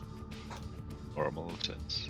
Agent Stone is gonna just whisper to anybody who is nearby, this guy has never watched a horror movie. That's how you get killed. Well, Indeed. That sounds that might be the very case. dangerous. But it is what he's suggesting, and he's under the impression that he is the expert here right now on the parapsychological. So that's what he's suggesting. And you're like, well, if you have equipment, and are you all ready to proceed for tonight with that? When he's talking about mental fortitude, he probably would let me try and ask it out of character. What kind of faculties is he talking about? Like power skill specifically, or sanity? Or, I mean, he just describes it as mental fortitude, but if you guys had to determine amongst each other, you would probably take willpower. Willpower itself, because willpower is different from power. I mean, on the sheet, it's described as willpower points, which is Okay, derived from power, but since, one is the current and one is your stat, it's sort of the same. Whenever you lose sanity, you should also be losing willpower points, I believe. Except willpower points regained. At least when you I think it's only when you project it to the bonds when you lose willpower. Oh, okay, that could be possible. Yeah, or when you use it for some certain interactions. Probably, yeah. Probably those are like the magic points of this game. I mean, magic-ish points, yeah. If you want to explicitly influence the supernatural somehow or deflect it, then you sometimes need willpower. We would need to go through the book again, and I don't think now's the time for that. But No. But, I'm just I kind of trust the person, but I'd be willing to challenge him for who's the best in willpower. Even if out of character, I know it's a horrible idea, but in character. That's how you take charge of a situation here. It's like, well, this person is the most suited for it. For context, Guybrush has 13, Mateo has 9 right now, Gorm has 10, and Nathan has 10. Okay, so the only actual mental fortitude guy, which is literally the guy, Rush, is the compromised one, which I'm not willing to give to the house by himself. Well, he could go what about this person here? He's kind of attuned to the house. He seems to be the one maybe getting the next obsession. At least he's monitoring himself for it and actually told me about it. Scratch his chin, rubs belly. That sounds like the house is already attuned to him. We could use him to know exactly what the house wants. Is it necessary for us to risk one person at a time? Couldn't he have at least another person to help to give assistance in case? Something horrible happens. If one of you wants to go in with him. We sorta have already been garnering some trust among each other, so I would be definitely willing to help, make sure Okay, good. he's Glad right. you're willing to cooperate. Okay, so Dr. Gorm, you and Guybrush will be going in tonight and trying to attune to the spirit. Okay, so the ritual you'll need to do is this, and he starts explaining. We gotta find whatever area has the greatest spiritual activity. You've walked through the house before, I understand. Holding my hand up in the back somewhere if I am present. Yes, the Mexican man whose name I forgot. Agent Tortillas. I was thinking Mr. Stone here has some military experience, so if it comes to, disposing of any spirits or otherwise evil stuff, then perhaps he should be in also. Military. What's he gonna do? Shoot them? Yeah. That's pretty much everything I'm good for. Well, I mean, if you think it'll work, yeah, sure, why not? Okay. Just a thought. These two not so much of a shooty type. Okay. So, Guybrush goes in since he's attuned to the house, and then Agent Stone, you send next to him with your gun. So, in case something goes wrong, you can shoot him.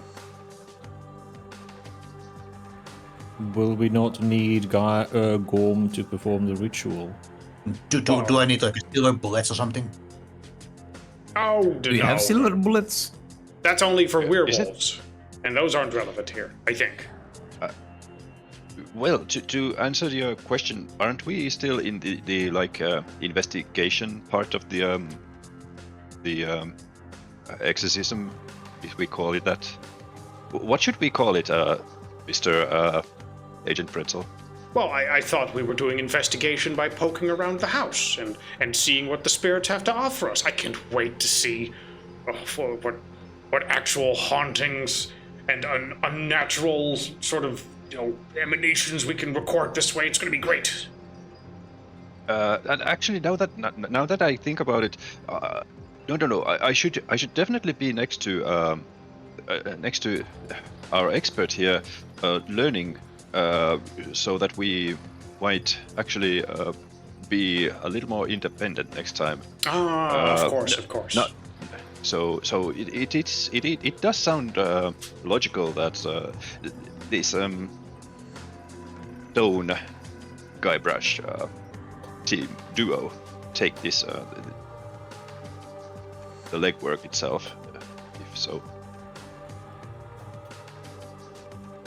Yeah, of course, that makes complete sense. Obviously, being a professor, I'm used to, teaching people about, stuff in my field all the time. But it's so rare that I can find someone that I can teach about the occult that's actually willing to take me seriously and not just treating it as a silly hobby for the kids. All right, Dr. Gorm, be ready to take notes. As I will guide them through the phone. Through the ritual that they need to do inside. Okay, just out of character, tell me the moment Gorm realizes this guy is is hokey. You got it. When people need to get the fuck out of the house. Until then, I respect this dude. He's an expert. You got it. Okay, so Guy and Stone are being sent into the house. You're being given instructions, and as long as you're just going along with what Pretzel's saying, then I'm assuming that you will just do what he says. You are asked to pick the most spiritually active room when you were there previously. What has your preference for where you think, well, there's definitely spiritual activity there? I would go for the master bedroom, because it seems to have the mirrors are original, mirror stuff is, and that's where at least 2 people have died, at least 2 people, and where a tape roll went into a mirror. So smells are one thing, magic mirrors entirely different. Yeah, that's good. He will start talking you through the scenario. It's late at night. It's getting dark out. He is on the phone with you, sort of like a walkie-talkie. It's not constantly talking. The others are also within audio range. It's sort of like a voice call like we're doing right now. Let's see. Then we go to. If you're going to the bedroom, because Assuming I can enter it. Assuming you can enter the bedroom. I mean, it's a Well, house. You have the keys. You walk inside and you walk over there. Yeah, but last time I felt sick just being in there for a brief moment. True, so. but you covered up most of the things here. You covered up most of the mirrors. That was the thing Agent Stone did. So right now it's it's a bedroom. Before we go in, I would ask Agent Pretzel that, okay, we would go to the bedroom, a lot of mirrors. Do we have to take the covers down? Would that intercept with the ritual? Yes, you should definitely take them down. Make it as original as possible. If those mirrors are part of the supernatural effect, then obviously you need to be uncovered. Okay. Right, so we will try that, and if I feel sick, we will go to the bedroom with the hole in the floorboard and the smell. It's one of the others. If I can't be in the bedroom, then it's the bedroom number 4, I think. Mr. Professor, just asking your opinion about smashy mirror in little shards on the floor. Smashy mirror into shards. I don't think we should do that. That usually works in horror movies. Yeah, you'll destroy what is possessed. What's Pretzel's opinion on smashing the mirrors? Definitely don't smash the mirrors. They're probably very important to whatever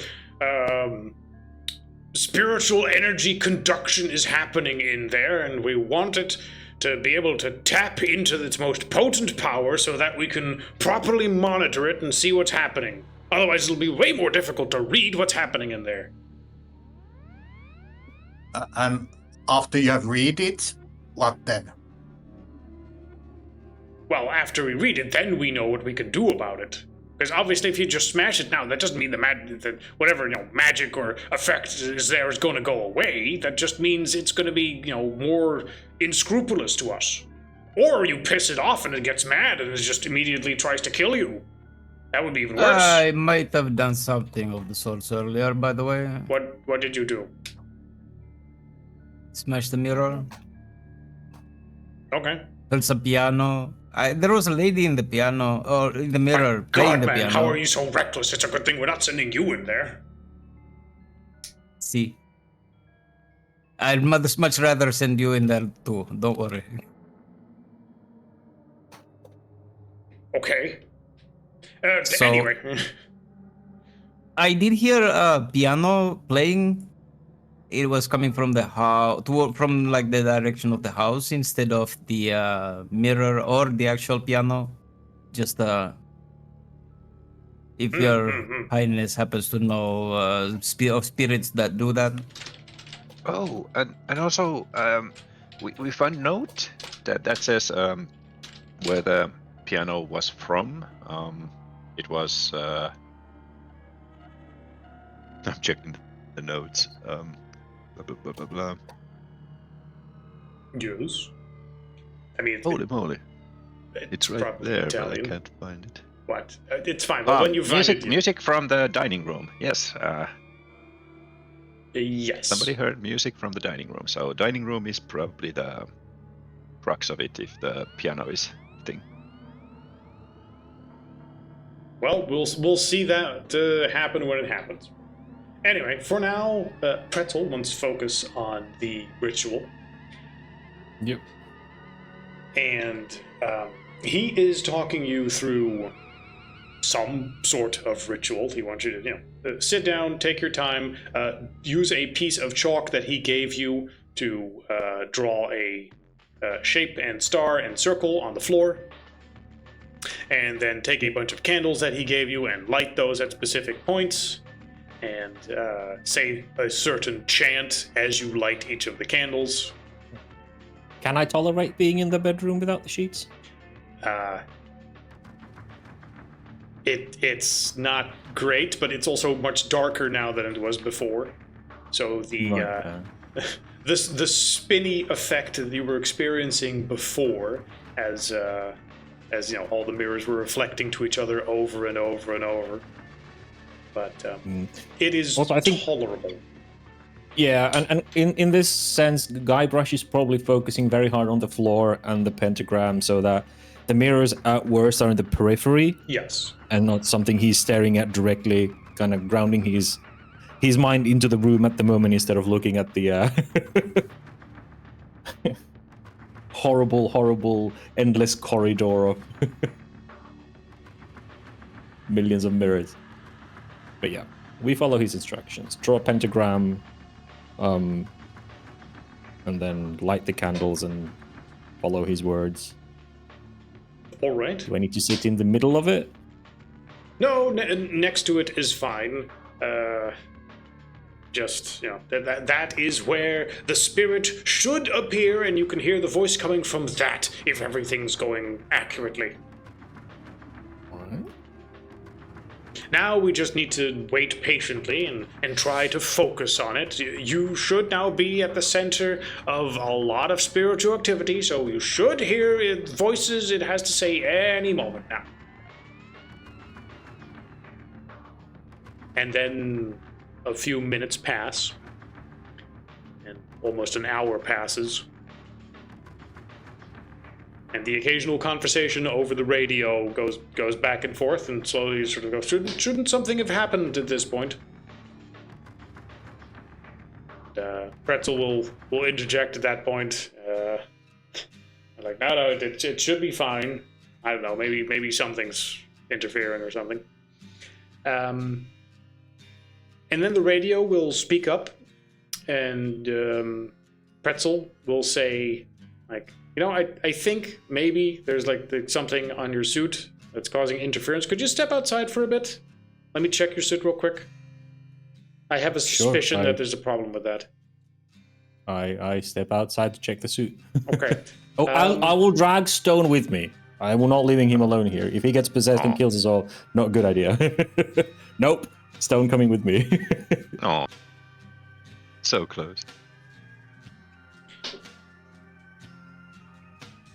Okay, let me check for this real quick.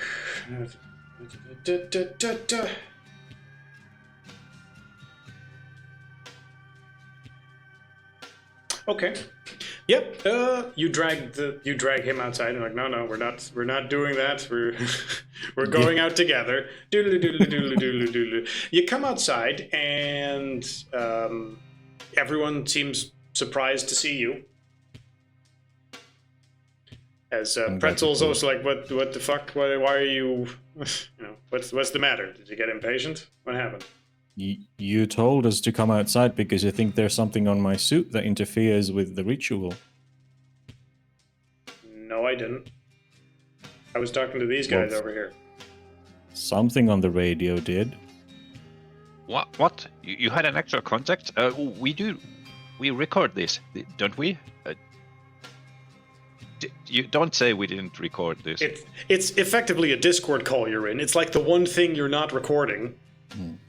Aww. Did we hear it, the rest of us? The rest of you were with me. Stone would have heard it. Yeah. Yes, I heard it as well. Are you playing game with us, Professor? Alternatively, I wouldn't want you both. Oh, no, wait. Well, I dragged Stone out. It specifically told me to come out to get my suit check. I dragged Stone out because I did not want to leave him alone. It could be, of course, if we assume it has human-level intelligence and capability of planning, that it wanted me out of the picture to be alone with Stone. Out of all of us... Yes, out of all of us, Stone is probably the most capable killer, and if this is something that wants to kill, taking over Stone, assuming it is capable of possession or manipulating minds, Stone would be the best weapon for it. That's a solid military tactic. I think that it might be that our monitoring is not being taken in a good value. I think that is going to try to hunt us down. It also means that it saw you as the more useful victim out of both of us, or someone it could potentially take over or manipulate better. It's all a possibility, but Pretzel more goes like, okay, great. So it wanted you to leave the room, and you just left.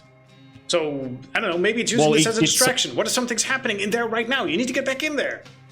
Well, it sounded like you, so we came out because we thought you were talking. Yeah, well, it wasn't me, so don't get fooled by something like that. Now you know. If you hear me talk on the radio and it doesn't sound like me, then don't listen to me.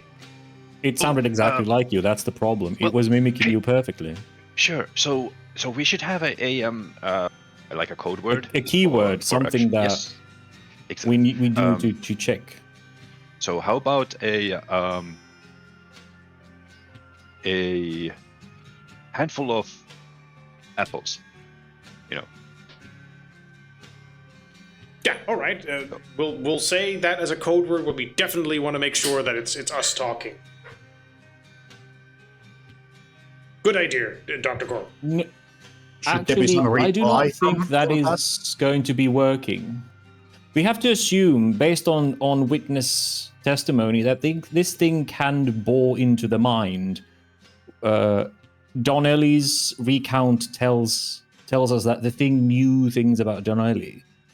So it has to be something I do not know, but that I can verify in the moment. Say, something written on a paper on my person that I am unaware of, that only, say, Agent Pretzel knows, that I can verify by checking the paper in my pocket, assuming this thing cannot also just scan everything in my person and read through materials. Goes a bit difficult. I'm not a computer expert, but I hear they struggle with certain similar problems, and they're not very easy to solve. And we are talking about supernatural crackers here, so I say crackers, I don't mean like the white people slang term. Yeah. Obviously, Dr. Gorm would never say something racist. Why would you even think that? Of course. He is not known for that, hopefully. Is he? Oh, shit. I hold Dr. Gorm in great regard because he's also a fellow student of the occult. Yes. Well, but based on previous accounts from earlier victims, we have to assume that this thing can pick things up from the mind of people inside the house. So if it's a key phrase, we have to be able to verify it without us knowing it beforehand. And I think the safest way for us to do that is a piece of paper or something on our cell phones that we can take out and check when we are requested to verify things. So it cannot be telepathically picked from our brains and presented to us as evidence.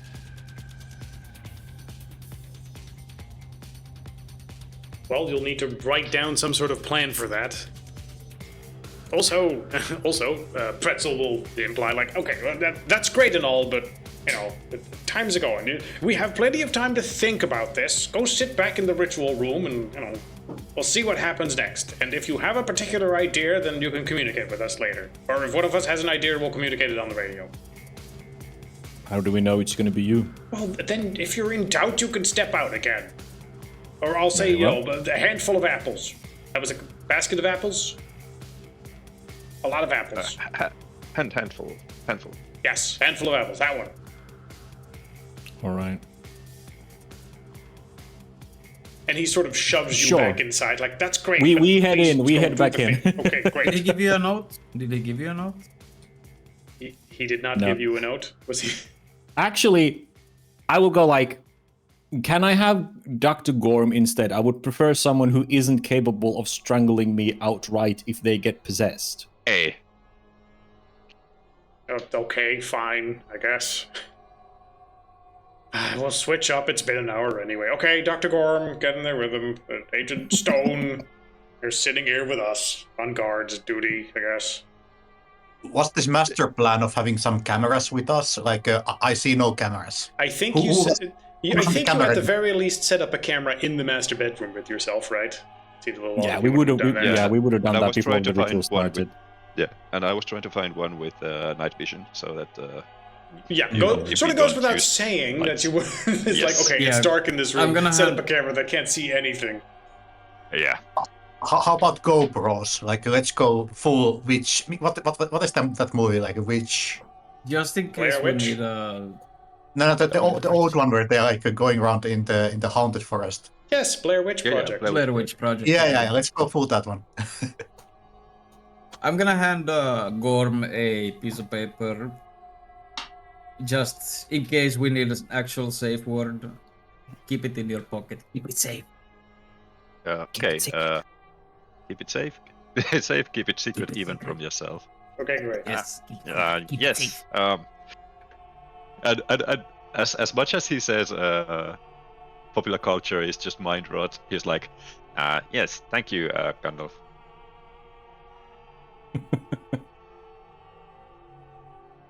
And we head Never back seen in that and sit down next to the You go Star right again. back in, sit back next to the thing, and try to Guybrush, continue. what's a Gandalf? Is the Grand Wizard? Not that. No, not that Grand Wizard. Stop that. Oi, oi, oi, oi, oi, oi, oi. Why do you know that, You Dr. calling Gorm? me racist, huh? As we sit down, Guybrush will go. You're quite Again? the trickster, Antonio. That was a good prank, I will give you that. Now, could we talk? You tried to sit there in the ritual and talk, but yeah. Other than the sounds of wind and the occasional chatter on the radio, there does not seem to be a response. Dr. Gorm, however, after a little bit, you will notice that you hear the sound of running water.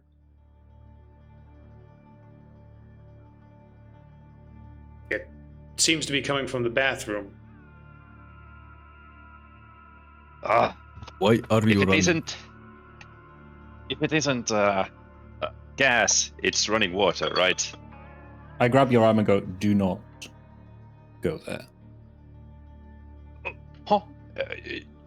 Another hallucination and not going. No, but Why do not? remember that one child has already drowned himself in a toilet bowl due to a freak accident. I would not leave this room right now, because if you go there alone, the chances are we find you dead and drowned in a toilet with your head in the shitter, so to speak, in the morning. Oh, like literally? That was kind of Yes. almost. That was almost a joke, man. Can't you tell by my amused voice that I was jesting? But I am quite serious as well. Do not leave this room. I believe it is trying to separate us and either drive us out or get one of us killed. I mean, you do realize your facetiousness is definitely not showing through when you're making jokes. I believe you just lack the appropriate sense of humor. I'm quite an expressive man, you will find. Pretzel says on the radio, "Did you say there was something you saw just now? Well, go check what it is. Bring the camera." You hear the expert? We should go check, but we should. No, Take you've you already with me. fallen for this trick once. Well, then go together if you're scared, scaredy pants. Bag full of apples. Go check. So we should definitely go and check. Is Agent Tortilla there with you? Tortilla? Hey, Is that the Mexican? He would be. Maybe. For some reason, I don't Be- hear. Can't you send Tortilla alone into that? No, it's No. to can Agent Tortilla verify? He puts the phone up to Ada Tortilla. Are you here? See? Hello. Yeah, see, he's here. See, yes. Right. You guys had a password system that Yeah. This is really me. Don't worry about it. Save password for later. Be careful. That's exactly what I go. Nice try, Ghost. Your reluctance to perform the verification reveals Oh, your God true damn it. Oh, identity. God damn it! And at that point, you will hear him just sort of the Bowl guys of outside. tacos, We'll bowl see of him tacos, going okay? inside, going inside, and just sort of storming over to the room. Like, for God's sakes, it's just I gave you the password, and what's even the thing? What were you Yes, even but seeing? we have to assume it can pick that password from our brains. You can't just assume everything with ghosts. You have to see where the information takes you, what they can and can't do. Why would you assume they We can get also something know from your that it brain? can drown children in the toilet bowl, so we have to be really careful. Look, children and us, definitely different things. Also, this person is definitely going the empirical route, so we should be respectful of his methods. I Very am well. also a little bit curious to see, but we should make sure he's okay. We after go it. together, Yes, no one exactly. goes alone in I'm case. trying to be a third-level Imperium with this stuff, and as soon as we've completed a ritual like this, I'll be able to write a thesis on it, and you'll see the world will be revolutionized with my knowledge on this stuff. That's adorable. Very well, we shall go together, but I do not condone either of us leaving this room out alone, lest we find that person dead in the morning.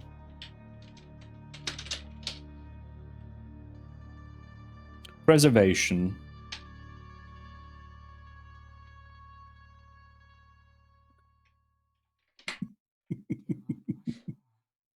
Where exactly is Nathan right now? Is he outside the house? I Yeah, mentioned you were yeah, we outside left you with Mateo, outside. Yeah, you're just sort of. Yeah, a in guy the was like, garden I'm not area. having you in the house in case he possesses you and has you kill me. Because it wanted you alone in the house and send me out. So guy was like, yeah, no, you're a prey. You're the chosen victim.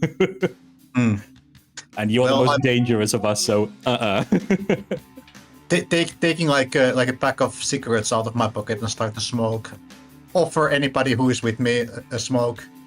And then like it just said, by the way, that secret word was art. That was basic military doctrine, but you really need to have a two-part of it. The first one to challenge, and the second part to reply. What you did was nonsense. Thunder. Mm-hmm.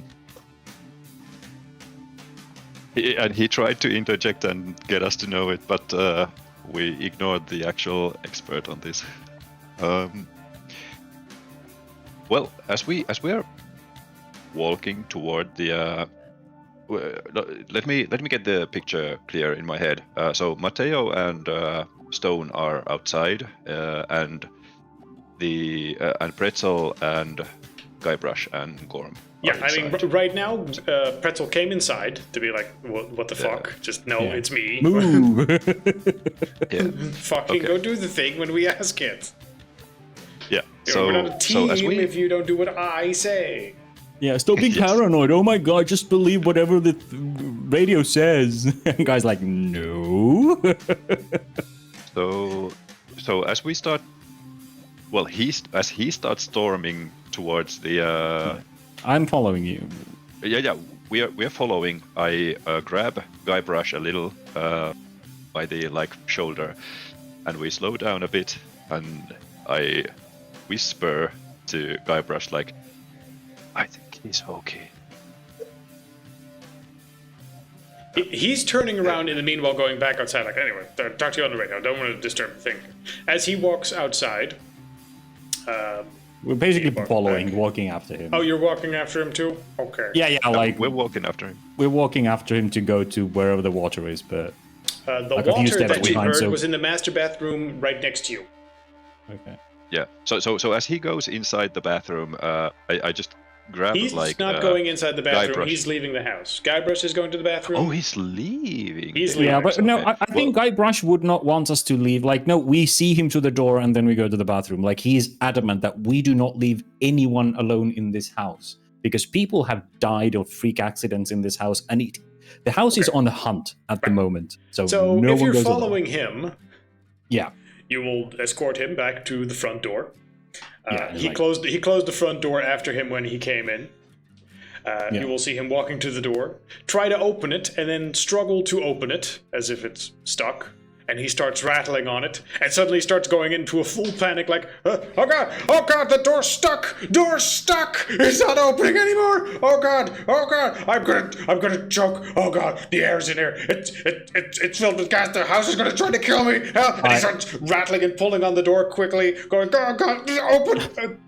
I go to him and start going full psychotherapy to calm a panicking person down. It's like, no. You slap his face. Calm down. Sure. Calm down. This is your expertise, right? Nothing can happen with you here. What am I supposed to do with the guys within a house full of guys that's trying to choke me or something? You guys don't smell gas. There is no house full of gas. Also, you can see he's just trying to pull on the doorknob rather than twisting it. That's a twist on the knob. Imagine it's a nipple. You just reach over with your hand, twist the knob. Yeah, the door opens. And he goes, oh, fucking stupid agent doors. And of course, he tries quickly to collect himself and he storms out. Yeah, well, I look Guybrush in the eyes, and I just take out the call we have, and I mute it. I wait until you mute it. You get a silent nod because as you're about to do that. He's like, I get it. On the outside, the guy is like, oh, I just had a ghost experience. Anyway, let me tell you guys why that was the most supernatural thing ever. Mute. Yeah. And then we go to the bathroom.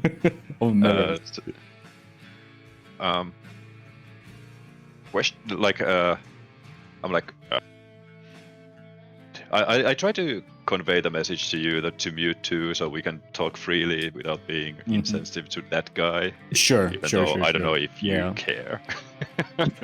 I do because he's our quote unquote expert given to us by the agencies. Yeah.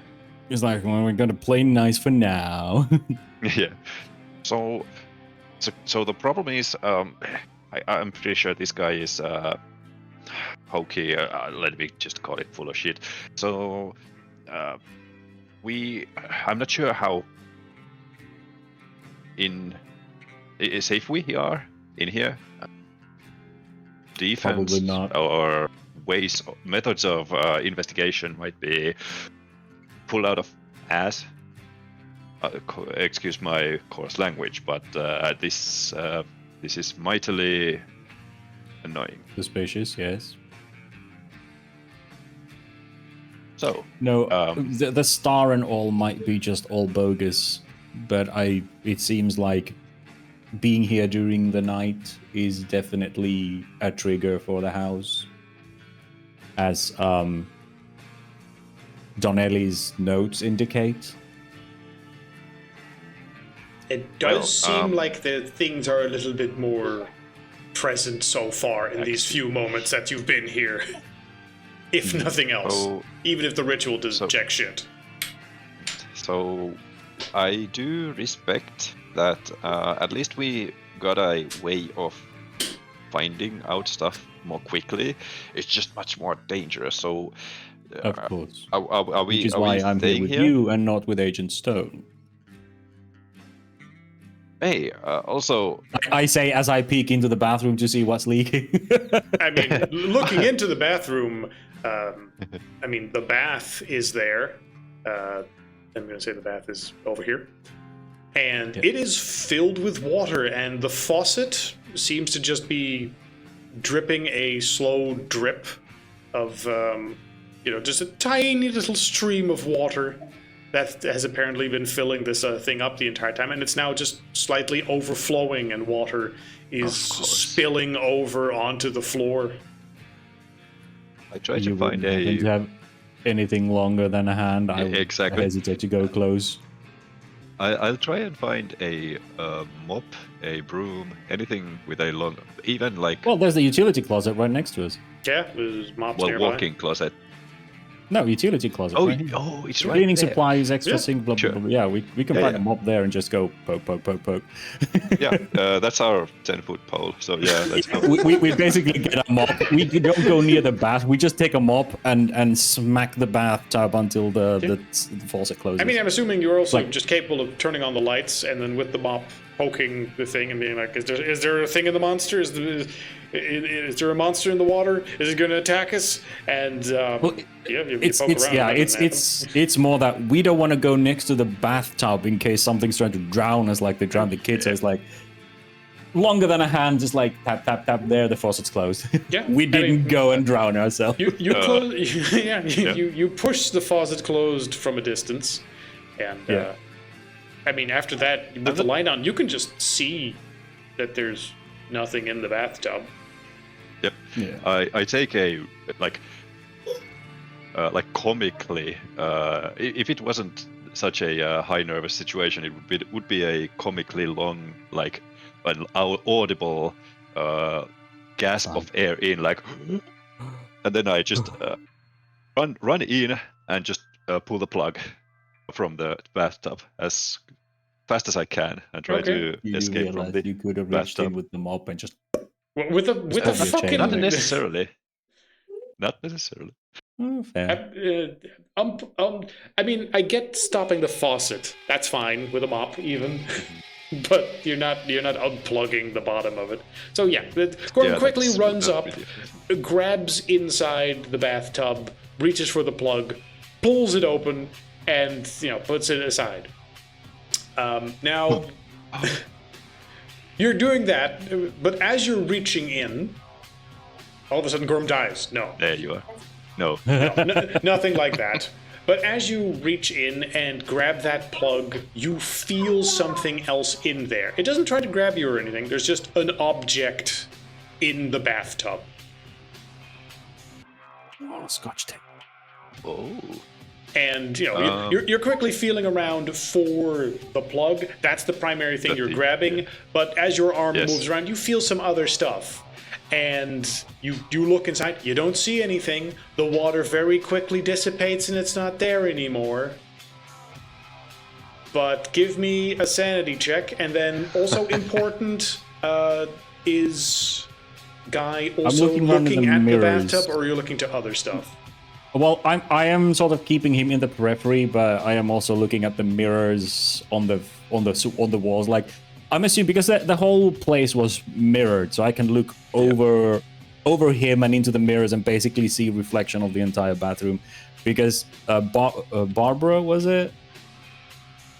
The Yes, the Rebecca. So antique lady. Rebecca was like, "Oh, stuff in the mirrors." So things are happening in this room. I'm like, "Okay, is there anything in the mirrors?" Okay. Supposedly standing with us. That's fine. You're looking at that. Yes. Luck check whether or not you happen to see the thing. Low means you're less than 50 means you're not looking at the bathtub. Okay, you're looking in the mirrors. Dr. Gorm, give me a second sanity check. Oh no. Okay. Oh, come on, work with me. Shit. 0, 1d4 As I twice. see that. Yeah, all right. Yeah. First off, as you are feeling around, you're like, hey, there's a shape of what feels like a tiny body in here. You don't see anything. You're like, okay, just fuck, it's probably just the jitters. And then as the water recedes and you keep staring at what you thought you saw, you see the water trace the outline of a unmoving dead child in the bathtub. As the water recedes further, it's no longer visible. But it's very clearly visible for you in those moments, along with the cold shape that was touching your hands at the time. Like, nope, that was a dead, let's call it, not quite toddler, dead child. 6 years old, about that size. Preschooler. Preschool. How old was the Jure kid? 2 points Probably away about- from my online Go player. About that age. Right. Okay. Yeah, and he died in the bathroom, so it makes sense. Yeah. Not that Oh. I know the drowned child ghost that you're seeing. I'm looking at the Oh. mirrors and missing it all. What? Have you? Oh, sorry. This is out of character.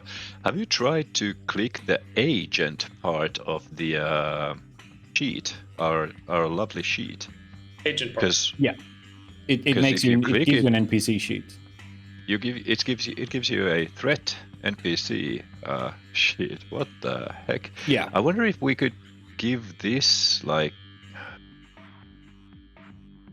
Would be nice for that actually gives me an idea that we could use this as our personal like threat detection analysis sort of thing. yeah, exactly, on, that kind of hold on. thing. Unfortunately, it doesn't seem to Character. work that way. Hold on. Well, we 'Cause, can set them over everyone. We can try. We can call this thing the house, and then I make it editable for everyone. And then we put this thing to Use threat. the same. There we go. Ah, More or less, you Ooh. try to make assessment of what you're dealing with. Of course, most of this is intended to just sort of roll stuff. sure, but This now is we really know, just like, meant to be an names. NPC sort of thing for Mhm. DMs, but considering how you would need to put everything in there, which is highly variable and only ever going to be for like one fight, but I guess it's useful. Ah. I don't know. Use it, Yeah. don't use it. Use it to keep notes on the house. It's fine. Maybe okay. If we use it in the agent side and use the second side, maybe we can use this as the. You're free to use know. it for whatever you want. Hmm. It's a place to make notes. It would be useful to get like late the information specific to the threat. Exactly. Okay. We'll see.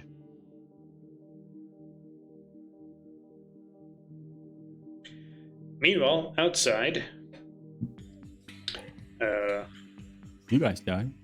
Pretzel talking the entire time on the radio, and then Matteo and Agent Stone, you will hear the radio also just have to, hey, look, if you're such an expert on this stuff, could you just come inside and show us how it's done?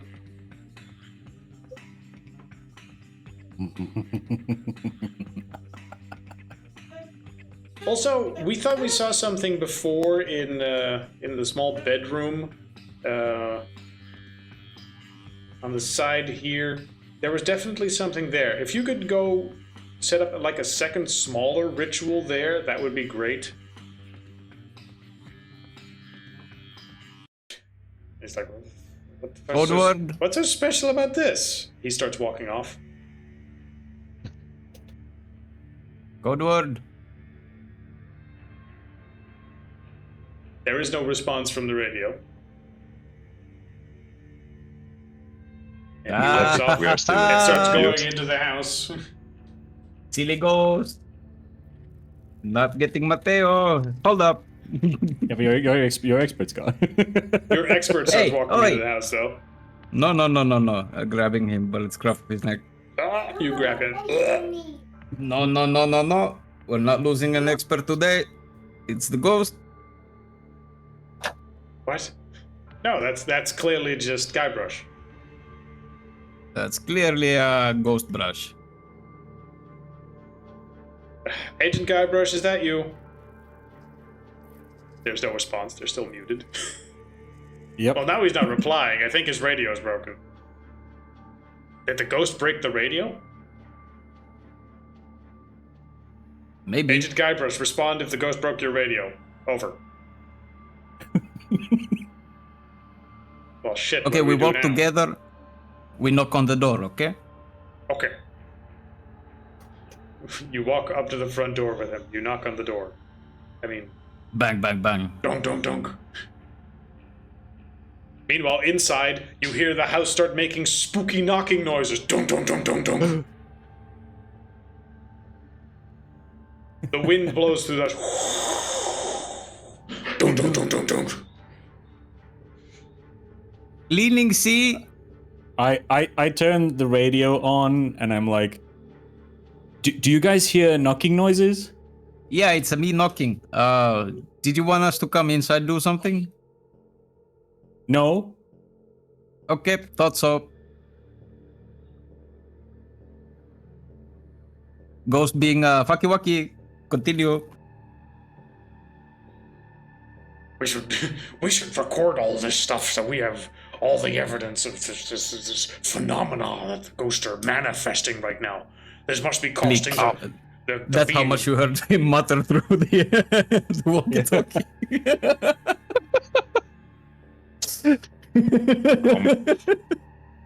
So the ghost has influence outside, it seems. I believe it's can been in tap the into the net. It would make sense if it can influence the premise. Okay, well, the bigger question is now what? Well, since there isn't much happening in this room, and I think both Gorm and I are convinced that this is bullshit. It does nothing.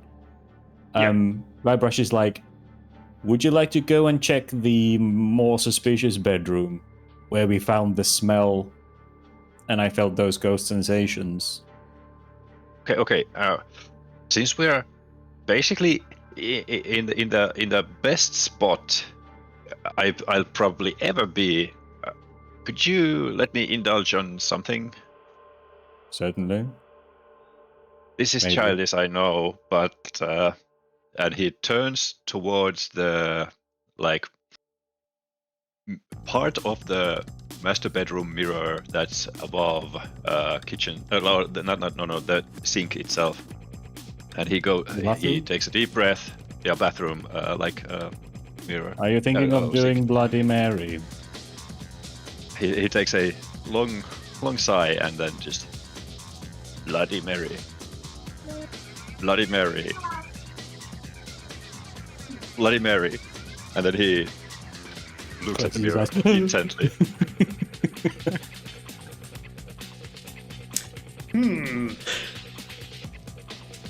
Wow, you are incredibly brave Yeah. for a high schooler.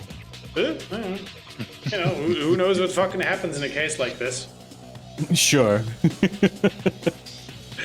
And then Dr. Gorm looks behind him and sees a woman standing there.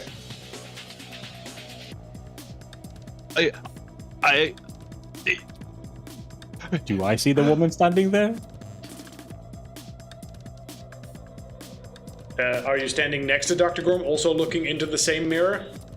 No, I would imagine I'm leaning on the door frame and looking at Dr. Gorm. Yeah, then you wouldn't because he's looking in this direction right now. So you just know he's going in the mirror going, Bloody Mary, Bloody Mary, Bloody Mary. And then turns around and goes, And then you go, Yeah, he's flabbergasted, just completely shocked. He most can't amusing, utter a Dr. word. Gorm. Did you take theater lessons? She is standing on the far side of the mirror. There is no spot in real space that correlates to where she's standing behind you. It's as if the mirror just went on for several hundreds of meters, and she's standing like 50 meters away inside the wall somehow. You know, like it's a 3D game and the vertices just no longer properly overlap. Like she is not in a real space position behind you. Oh, so Gorm is looking into the mirror, seeing her in it, and is being terrified. As Yes. opposed to having looked back at Guybrush and seeing the woman between us. No, he is looking into the mirror, and she is. If he looks in the mirror from his specific location, sees her behind her, slowly walking, and there is no way, unless you're standing in his specific spot, that you would see her. Okay, cool, yeah. So I just see his shocked expression as he's looking into the mirror, and Guybrush is like, I know you said this was childish, but this goes beyond childish, Dr. Gorm. I thought you better. I thought it wouldn't work. This is no joke. Is it really Bloody Mary? I'm looking at the mirror past your shoulder. I see no Bloody Marys. I am looking at you. There is no one else in the room. Come, let us continue to the bathroom, please. Agents are asked not to die in the master bedroom. bedroom. Patients asked not to die in the master bedroom. Please keep your ghosts to yourselves. I will actually not move. My feet seem stone.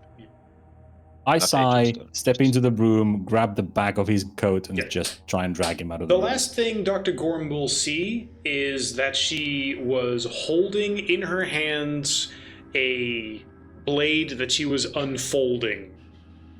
It looked like a shaving straight razor. And then you get yanked away. And you lose track of her. Roll me another sanity check, Dr. Gorm. That's what you get for doing stupid stuff.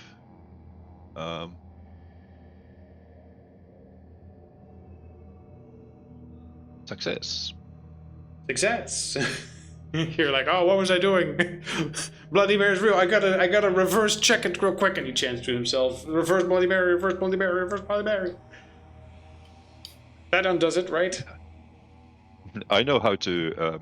I'm intelligent enough to turn the turns around and just pronounce it the other way around. Exactly. Just pronounce it 3 times in the opposite order. Oh. Mm. Look, I of course wouldn't joke about this. Not at a time like this. It was just a little like, where did that idea even come from? Was it me in the first place? What made me do that? But it tried to. It actually worked. There was somebody seething a razor blade, or unseething. You know what I mean. I suppose. I'm sort of walking him as we're going towards the bedroom number 4. Slowly, he has his arm around yours, like locking elbows, sort of, and he's patting your arm gently and goes, "Well, what did she look like?" I have the camera in my other hand. Yeah. Would it be exactly what I imagine Bloody Mary to look like, or what Gorm would? Well, Or somebody I don't else. know what you imagine Bloody Mary to look like. It's not a woman covered in blood. It just looked like a woman in somewhat old-fashioned Victorian garb, standing there slowly walking towards you. It would look like your grandma, except when she was young. Would actually Dr. Gorm, because he's an anthropologist, would he be able to recognize ethnic features from it? Actually, he is an anthropologist, isn't he? Yeah. Yeah. He would actually. And he would probably be able to pick up, like, oh, she was probably this and this ethnicity, or belonged to a. Yeah. Also, you have a list of people that were involved, so he would probably be able to say, is she Italian? Is she, born in French, Seattle, Canadian. French Canadian? Yeah, he because would this is kind of be his able to do that. expertise. This is his expertise. Why don't you roll me anthropology? Wait, is that a fucking skill? I forget. Yep, it is. And he's good at it. Yeah, guess what? You get to roll your fucking expertise. And you even succeed at it. And I did, and I succeeded. Yep. Yeah. Okay. Good call. Yeah, in that particular case, the person in question matches pretty much everything you know about Miss Wheeler. Miss Wheeler. The woman who originally lived here, then was sick for a while, then got better. Yeah. Okay. So Isabel. Her type of dress approximately matches, from the time period. The ethnicity wasn't Italian. You're aware she was originally from New England, so you're okay. The heritage has certain English features, so that matches.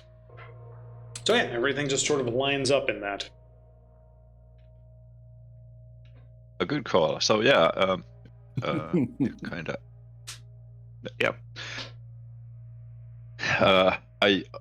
I excitedly report that the features they remind me of, or they must be Isabel Wheeler's, and then I realize I'm still muted in the in the call. Meanwhile, and then outside, just unmute and repeat myself. But the others are constantly forced to listen to Pretzel's theories on things, and he thinks he's talking on the radio to you guys. And what do you think? They're not responding. I guess they're just really busy trying to focus on the ritual. Back inside, oh my God, Bloody Mary is real. Bloody Mary is real, and also she's Isabel Wheeler, and how is that even possible? Yes. Dr. Gorm is currently spooked and high tense. He is. Which is coloring his opinions and thoughts on certain matters. But what kind of a knife did you say she was unwrapping? A razor. The most terrifying of blades. The most terrifying of blades. Oh. Did you know it was actually used to assassinate at least 78 the most recent political figures? It's like the most used in the last like 2 centuries. It would make sense. I'm out of character. I'm pulling everything out of my head. Okay. I was about to say, wow, that's an interesting tidbit. Guy Brush is about to say, yeah, I've watched Sweeney Todd too. Did you know that that 50 of the last 100 American presidents were killed by a straight razor? But a razor blade, that would make sense. Straight razors. Would have been used in the time period, definitely, but not by herself, of course. That wouldn't be appropriate.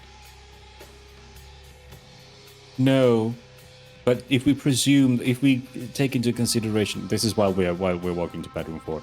But if we take into consideration that the 2 last victims were killed by the slitting of a throat without a murder weapon, and provided that the Scotch tape really did roll into the mirror,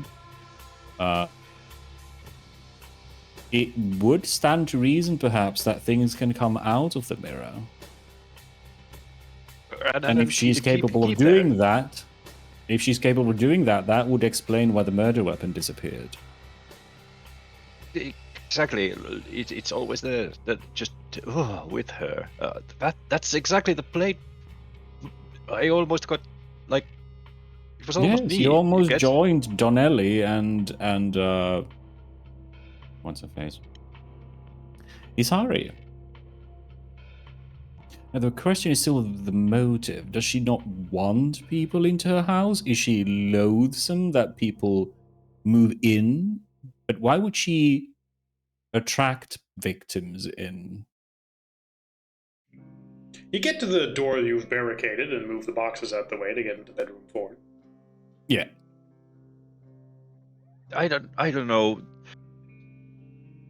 Why does it seem like being a man is a curse nowadays? Oh my fucking goodness. Do not start with that. That leads to a terrifying, incredibly destructive pathway of thinking that will be a plague upon many people about 20 years from now, 20 years from now. 10 years from now, it's 2020, it's 2015, so yeah. 2015, yeah.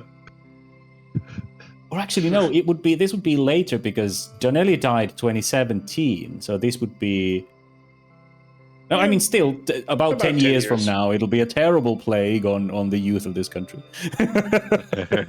I predict if things go as they do.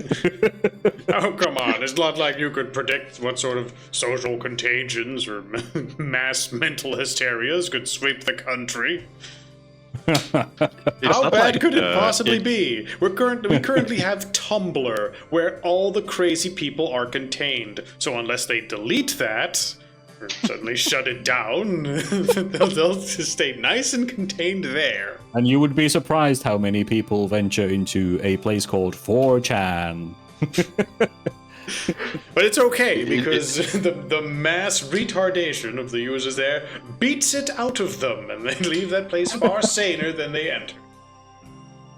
Yes, absolutely. It is a place of discovery, not a place of debauchery. People discover that they're retards and need to fix their life. I have analyzed this as a this phenomenon previously. When it has come up with youth criminals. But Facebook is completely safe. Like, of course, they don't allow any unverified advertisers or anything like that. So it should be completely fine. It will. They say it leads into a cacophony of just what's it called?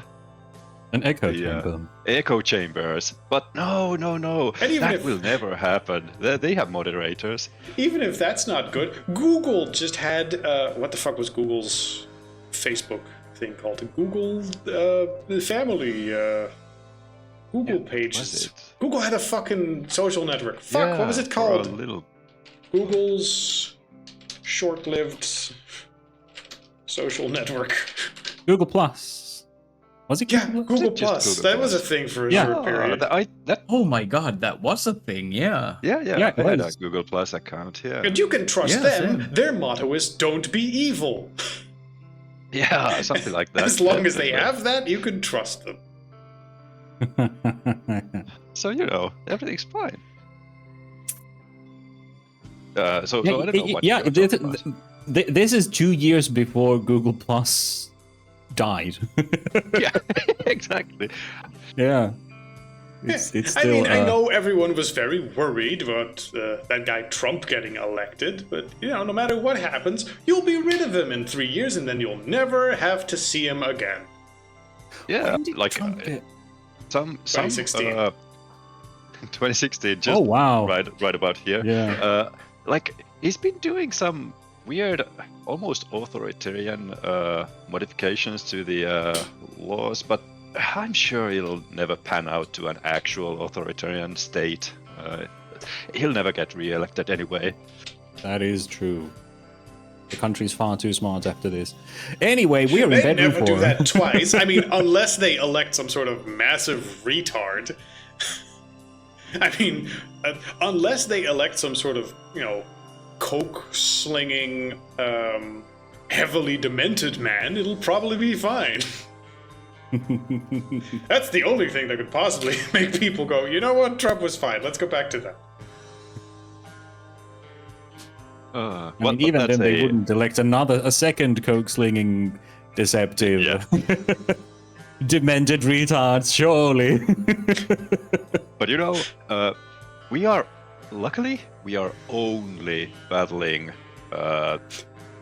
unknown horrors of the paranormal, not that mess that is true. Actually happened. Because that is a timeline I wouldn't want to live in, and we're not there yet. Yeah. So.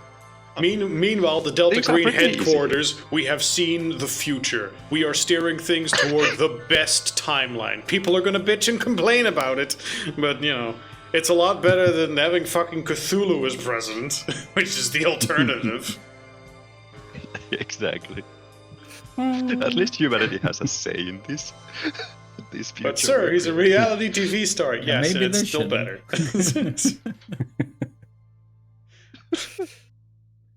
It will teach the people better for at least 4 years, and then. Actually, that's a good question. Has Agent Stone seen the actual most horrifying of the horror movies, Idiocracy? That just predicts the future basically perfectly. To him, that's a documentary. Well, it is an actual fucking documentary almost. I mean, Terry Crews isn't president yet. It's true. Yet. I really like how Eagle did a review of Idiocracy and just it was like, it wouldn't be like police use excessive force on civilians that are completely unarmed and just cuts into like footage of actual things that happened. And this was in 2015-ish, when we live in this campaign. So the Idiocracy stuff was already true like 10 years ago. Legal Eagle also defended Captain Marvel breaking a guy's hand and stealing his motorcycle because he touched a map. So sure, of course. YouTuber's gonna YouTube. But at least we'll have something better than YouTube available in a few years, right? There's all these interesting alternatives popping up. We're not just going to be stuck with this one thing forever. Also, Netflix is still really good now that everything is in one place.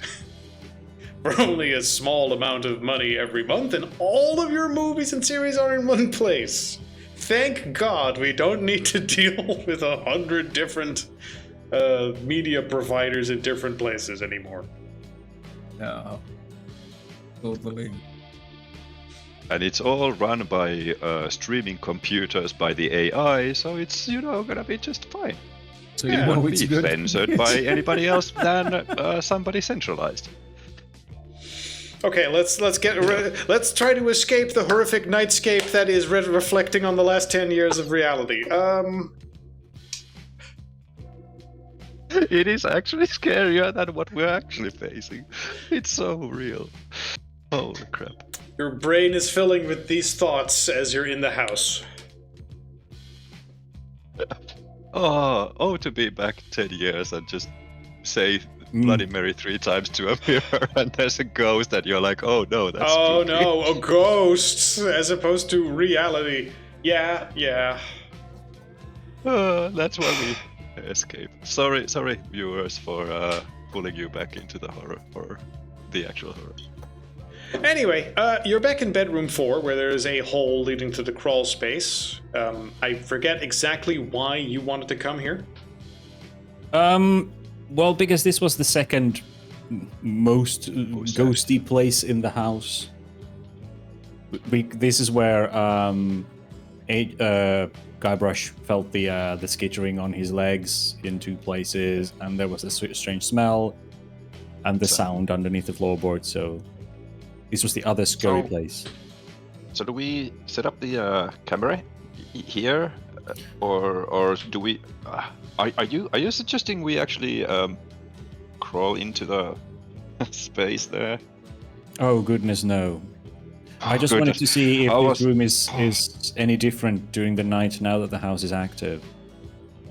Good. Yes, I concur with your analysis. We should not during night, not crawling underneath. Yeah. So yes. Yeah. All good. Both of you give me an alertness. Yeah. As you're setting stuff up, both of you give me an alertness check, by the way. Alertness. For your thing. Nope. 2 failures. Okay. Then before you're done setting stuff up, and you don't even, a thing pops out and kills both of you. You turn around and go, oh god, a thing is popping out and killing both of us. But it's a woman. Yeah, you didn't see it in time, but something was skittering. You heard something, but you were busy setting stuff up. And then by the time you hear something like move properly and see something move from the corner of your eye, some fairly small animal or something popped out of the hole and ran into the hallway. It looked like a cat. Jesus! You saw that? We should probably chase that. I said, no, sure. I grabbed the say, "Are you camera and sure?" we Or chased sure? the cat. Okay. All right. Yes, let's go and chase the cat. Okay, who's in front? Probably I me, guess because if- I am still a cop, and that guy is a scientist. Okay. Even if you're grabbing the camera, sure. Okay. Makes sense. Well, I mean, I'll grab the camera I was setting up and just rush past you, unless you absolutely want to be the first in the No. hallway. then- It's fine. It's fine. You call it. You're going. Yeah. my cop sense is kicking while you're still like, should we follow it? I'm already going. Yeah. All right, so the two of you are chasing it. Yeah. I'm Yeah, like I said, that's not leaving anyone alone. Okay. Especially with bloody Isabel chasing him now. So Okay. All right. Then I need to think for a second. Because from your perspective, you just see a creature going, and you see it looks like a cat going, and it seems to be rushing towards the front door, and then shooting to the front door like you would expect, and you just see the back end of a cat, but you're trying to catch up to it. You're trying to be fast. Gorm is a scientist. Which one of you is the fastest on their feet, and how exactly do we determine that? We could use athletics. I think athletic. Yeah, roll athletics to see if you can keep up with a cat that's dashing real quick. Additionally, the people... I stumble with the camera. Yeah, you just stumble, dunk, and you land here as you try to run. You fall. Dr. Gorm runs past and...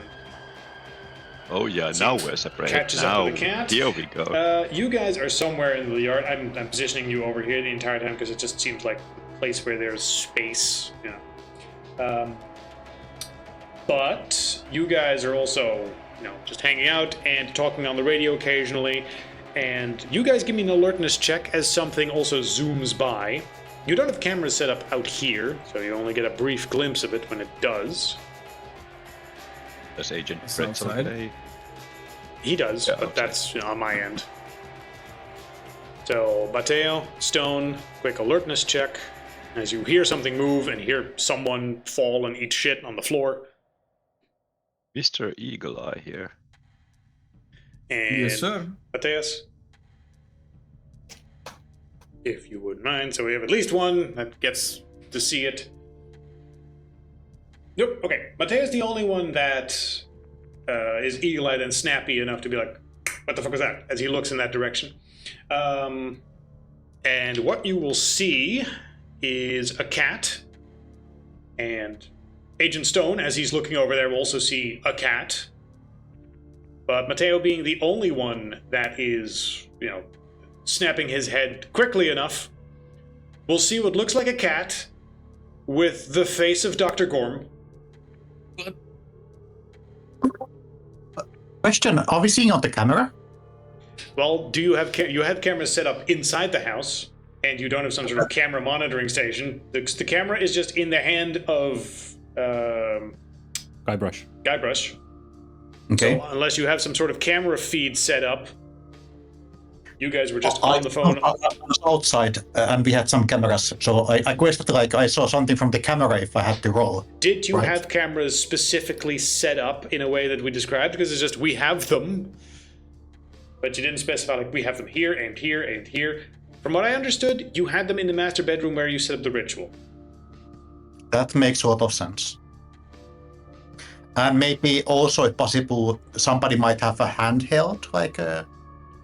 Yeah, but you guys have been that's spending what the last Guybrush few is hours. carrying. Yeah, Gyrus has the handheld, and you guys have been spending the Where last few do I hours just see talking the to thing? Guy up here. You see the cat, and then going around, running in this direction. Outside? Yes, you guys are outside. The cat is now outside. You Can I see the try cat, to- they see the cat. Holy To you, shit. you can see it has Dr. Gorm's face, and then Dr. Gorm is running after it. Yeah, can I try to, if I see it, because I see it, can I try to jump and catch it, or You can, but also Chase give me a after it sanity also? check. again? Yeah, lots. This house has a way of draining you. That's a failure. That's one sanity point. I can project that somehow, right? That's fine, yeah. Yeah, you click on it. It'll probably waste. It's probably a waste, but One sure. is a bit small to project, but you can. So Yeah, you usually okay. project one. before. Sure. Yeah. I'm just... I haven't been projecting too much. Yeah, it's nickel and you the run house low on is sanity. the house is nickel and Yeah, diming it's fine. you. I'll eat it. Yeah. Should be fine still. Besides, I'd love to see somebody go through the breaking point and actually start. Well, just you are looking at passing out. one. I already went past one. Dr. Gorm, Oh, you you keep went? chasing the cat. Yeah, that's why I'm like, not necessarily want to go through it again.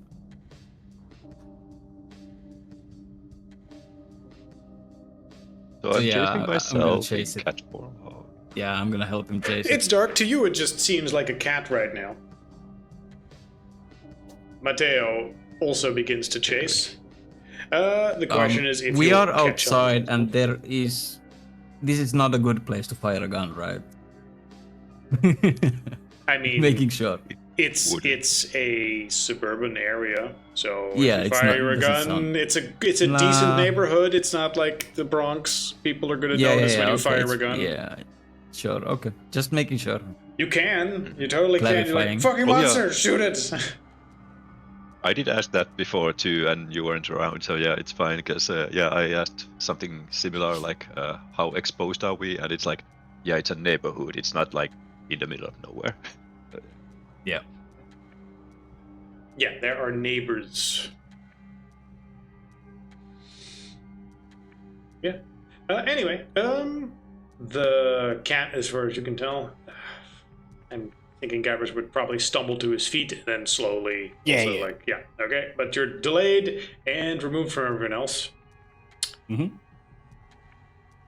At that point, as far as you can tell, cat goes around the house somewhere. Do I get to roll something? Try and catch it? Athletics, as you try to catch up to it. You need me to roll another one. That's You a already success. did. You already did. So Dr. Gorm keeps up, and you're just chasing this cat creature thing.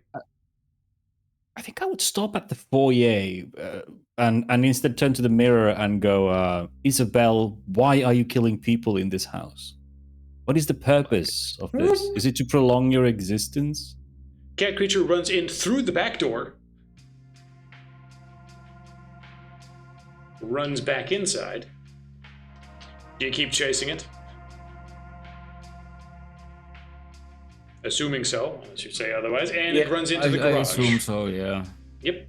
Then it runs into the garage and it jumps into the rafters there. Oh, okay. It's cornered.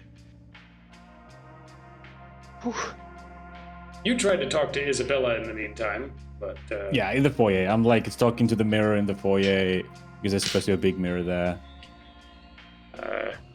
as far as you guys can tell, this creature, only Matteo got a handful of, an eye full of, oh my god, that thing has Dr. Gorm's face. To Dr. Gorm, it just looks like a creepy cat right now. Meanwhile, Guybrush is talking to the mirror in the foyer. Yeah. Because the door's open, and if I see her stalking, I just go whoop whoop whoop whoop. You can easily escape from there. Yeah, I can bolt away from the mirror if things get hairy, so at least that's what I'm counting on. Well... I see them Scooby-Doo their way through. They're Scooby-Doo, whoop, whoop, whoop, whoop, whoop, whoop, around. Yeah, and I'm like, cool, they're inside the house, they'll hear me scream.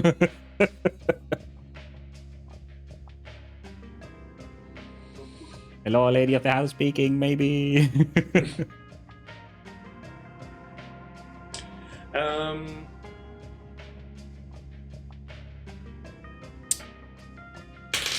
If you start talking in this particular location, in this particular context, then on the mirror, where you're sort of standing there asking for stuff, what is happening? What is happening here? The mirror from the top will start dripping blood, and it will form letters, but it takes a while. I'm filming it, yeah. So it just looks slowly dripping blood, and then you think you can start making out letters as it just sort of lands. Mm-hmm. And it slowly starts spelling words. Look behind you. And it just says help. And then some more letters form, and actually the P sort of adjusts. It says hell is me. Helpism. And then the letters Hello, adjust is me. slightly further, further, and the me starts erasing again certain letters. Hell is with me. And then the letters adjust further, and it, again, like it's not sure what it's trying to say. It's trying to say multiple different things. Oh, I ask, are you trying to say he is with me? Is he here too? The letters and the text sort of adjust multiple times during that time, all being sort of vague, confusing statements. Also, give me a sanity check real quick to see if you lose 1 point of sanity seeing all this. Yeah. Fair. It's like, oh, This is hey, blood unnatural. texts. Yeah, this is okay, blood text. I've seen a couple of crazy people's messages written in victim blood on the walls. As Guybrush they is shouldn't be busy with moving. that stuff, Mateo and Dr. Gorm, meanwhile, are in the garage. I'm assuming we did not fix silencers. Do you have silencers on your I character don't sheet? think that got mentioned. Then But I don't you've think been- you would. Yeah. You've been here once, so you might have realized it, but we haven't stated it. Yeah. Either way, Yeah. you're in the garage. This thing is on the rafters, just a little bit Yeah, above. it's in the shape of a cat, so Yeah. I'm just gonna attempt to grab it and postal the cat. Postal the cat on your gun to silence it? Yes, Yeah, okay. and yeah. to get rid of the freaky Gorm cat. Plus, I mean, I might get a sanity point back if I manage to blow Face out. Gorm's face out somehow. Yes. Who knows? Like, who wouldn't get sanity back from, deleting that face? So I'm definitely going to try. Yeah, no, that makes complete sense.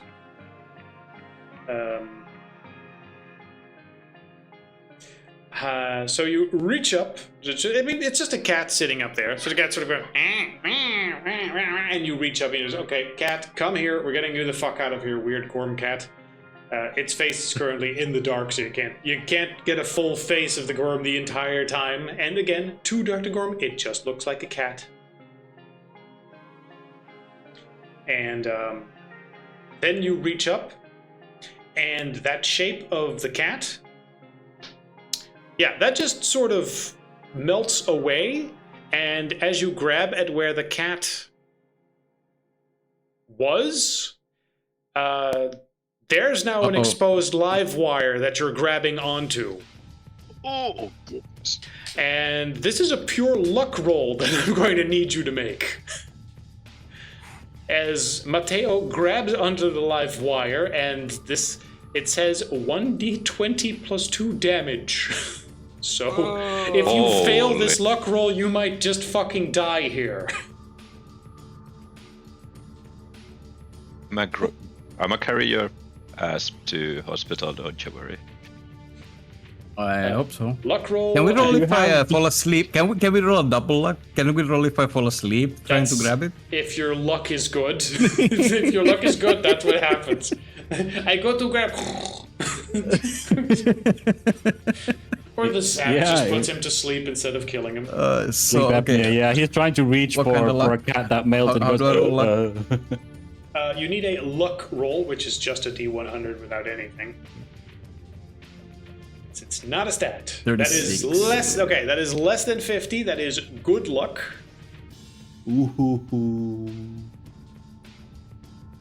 I say that, but it's sort of depending on who's rolling. That's why I always try to specify beforehand, like if it's higher than this, it's this, and lower than this. So yeah, lower than 50, good luck in this particular case, meaning you don't get electrocuted, which will translate to, yeah, you're reaching up, you grab the live wire, you just get a minor shock, and Mateo falls asleep. Just... So I see Dr. him Gorm, you see trying him, yeah, you see him reach up to a cat, then there's no cat, there's a live wire, you see him go, and then he falls unconscious asleep on the floor. Oh, holy! And I rush toward Matteo. Yeah, I might look dead for a second. Exactly, and Also, now that I Dr. saw- Gorm, make a sanity check for that. Because Yeah. that's another D4. critical. Alright, no fucking sanity loss for you. In fact, you get 1 point back, I believe.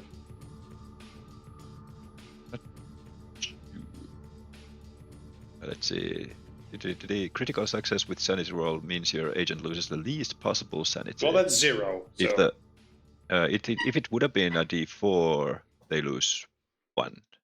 Oh, but yeah. So It's a weird sometimes one. it's you never lose sanity on a success, or almost never. It's usually Almost like never, 1/D4. There's a few cases Yes, where it's exactly. like a D8 something. I don't know. Maybe Yeah, if you're it's staring down Cthulhu. 0. Yeah. 0. If it's 0/D4, so yeah, it's 0. Okay. Now that I realize, okay, we've been seeing like phantoms, and he tried to grab something that the ghost wanted him to grab. Maybe if it's a double bluff. So now that I realize that, I actually take something. We're in a garage, so I'll grab like a canister, and I try to poke him with the canister and realize, okay, he's actually Matteo, not some other thing. So yeah, I'll try to slap him awake. Gentle slaps, like, hey, Matteo, please don't die! Please don't die! We need you. Then I, with the strength of my adrenaline, I'll try and grab him to be on my shoulders on a fireman like stance or whatever, fireman grab. Take him over my shoulder, or put him over my shoulder. It's not easy, but possible. Okay, important question. What time would you have started this ritual initially? Would it have been, okay, we're aiming at midnight, because that's probably what would have been suggested by the expert. Yes, the expert's word. Okay, then it Yeah, probably we've would have been gone about with- 2 hours, so Let's- it's currently almost 2:30. Let me do a little bit of a rock roll. Low is good for you guys. Okay. What roll? Okay. No, alright, that means something else doesn't coincide. It's fine. Yep. I'll try and get Matteo out of here. Both of us intact. So Okay, Yeah. You slowly take him on your shoulders, the sleeping guy, and just start carrying him out. Like, whoop! That's a thing. Through the kitchen. Strength 9, Constitution 9, Dexterity 9. I'm the best at carrying physical stuff. You're dragging him from one hand or leg. It's not that bad. I do, for a fact, know that charisma is 6, so it can be worse. As you're going through the kitchen,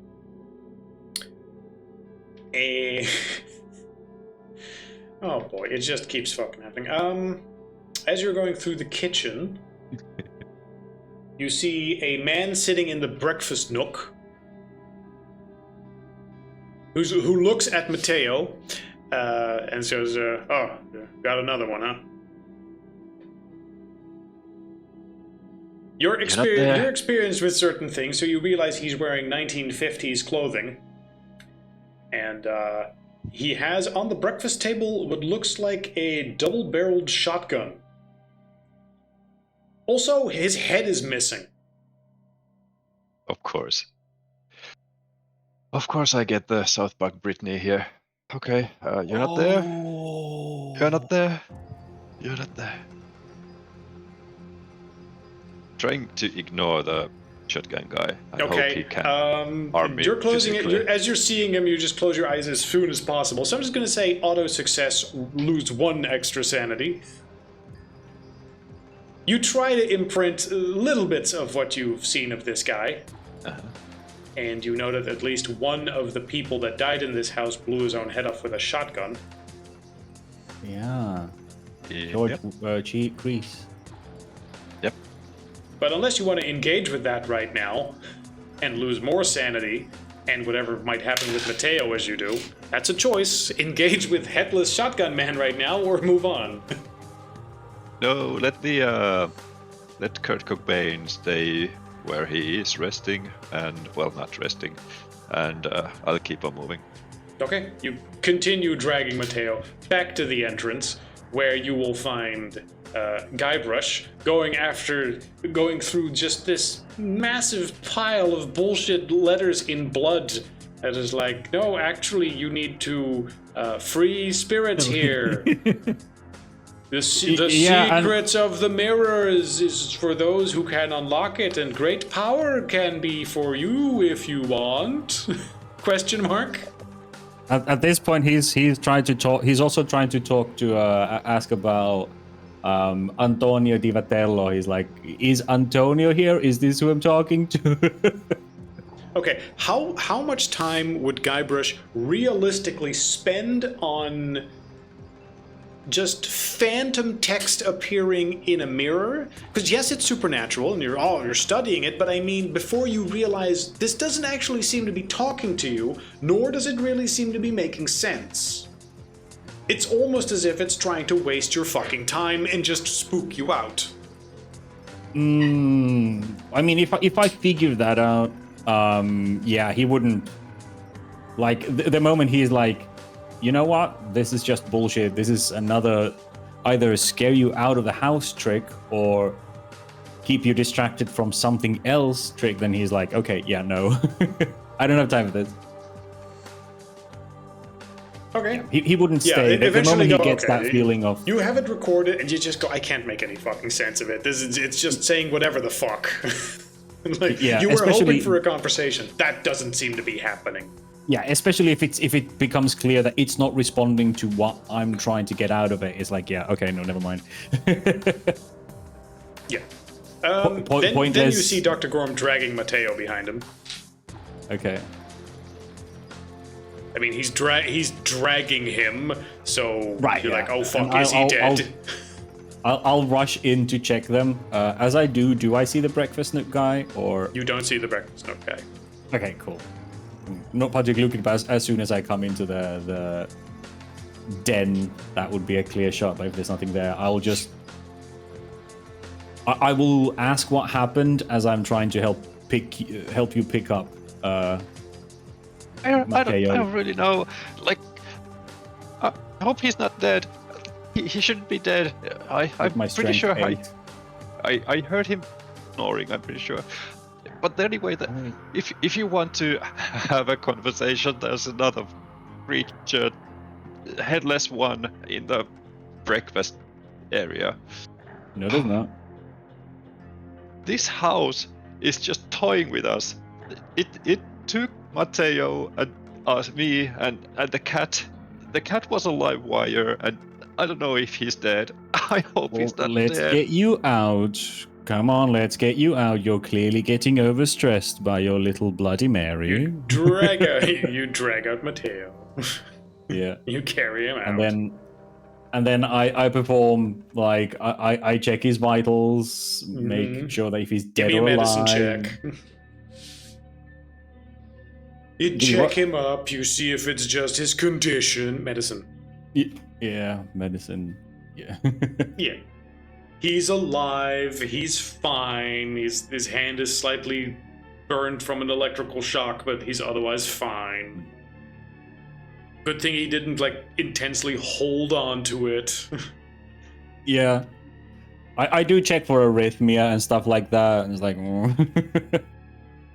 make sure there's no lingering after effects of a shock to his heart or anything. But as you're all outside again, Agent Pretzel will demand all sorts of info, like what the fuck just happened? What were you doing? What did you see? Did you get recordings? Why didn't you reply to me anymore? Was the radio haunted? All sorts of questions that, honestly, you're fed up with at this point. Yes, exactly. here comes the blow up, like just Go ahead. Gorm going like, oh, shut the fuck up, you fucking asshole! You dragged us into this mess, and you have no idea what you're doing. Do you have no experience with this shit? And we almost died. Look at this guy. Look, this is on you. We had no idea what we're walking into, and neither did you. And what the fuck are we doing here? I leap up and put my hands on Gorm's shoulders and try and calm him down. It's like, okay, let's take a deep breath. Look at me, Gorm. Look at me. Both eyes, bring them over. Look at me. Even the funny one. That's right. What? Deep breath in, out. In, out.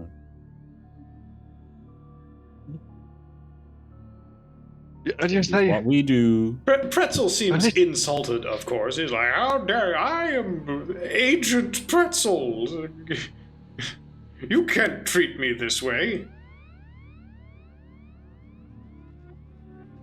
I am a prestigious professor, don't you know? Associate professor, still. I would so love to Stone just come from behind and just like knock this What guy is he? out. I mean, Like, he's yeah. not. But, Matthias, are you here? That does seem like something Stone would do. Matthias? Like, this guy is a danger to our team. Yes. Let's just get rid of him. Would Stone just knock this guy out? I don't know how much you've been listening to. Yeah, sure. Why not? Yeah, okay. When in doubt, go Well- with here. Stone goes up behind him and goes, "You're fired." Bonk. Actually, it would be, I mean, it would be doubt, like an clobber the Arnold man thing. out. Yeah, you've fired. You are fired. Agent Pretzel, I'm gonna turn you into a pretzel. I'm gonna twist your arms and legs and pretzel you. Yeah, I think that I'm just gonna like stop the circulation of blood to his brain for a second. UFC style. I mean, you'll knock That's him how out I regardless, envisioned but for the purpose of you getting another skill check, give me another brawl check just to get some experience on it, and whether or not you do lasting damage on him or just very cleanly knock him out. He's knocked out regardless. Well, I haven't been rolling anything under 70 for the whole. Well, you know, Yeah, imagine all the skill ups you yeah. get. Imagine Yeah. if it was critical. Now you crit it. How This is exactly would Agent important. Stone just fuck this guy up for all the hurt he's given you? I think it's just gonna be like basically like a pretty clean like a judo chop sort of thing on his neck. Don't you know who I am? Chop.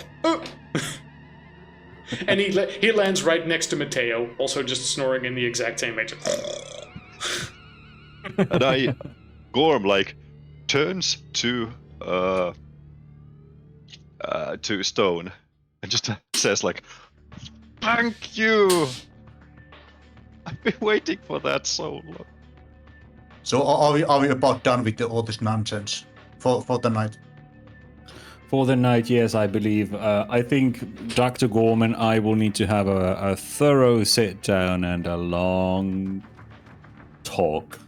And as you said, like, yeah, we're about and a long talk, as if to punctuate it, all the lights in the house go out, and you hear a loud breaker click, just as a breaker slams somewhere in the garage, and all the lights in the house go out.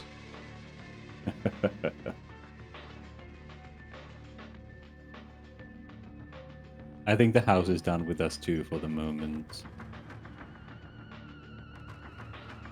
You drag Mateo and probably Pretzel Well, to we- a we have- car we have in order Agent to Stone, he dump can them carry them. somewhere. Yeah, you drag them to a car.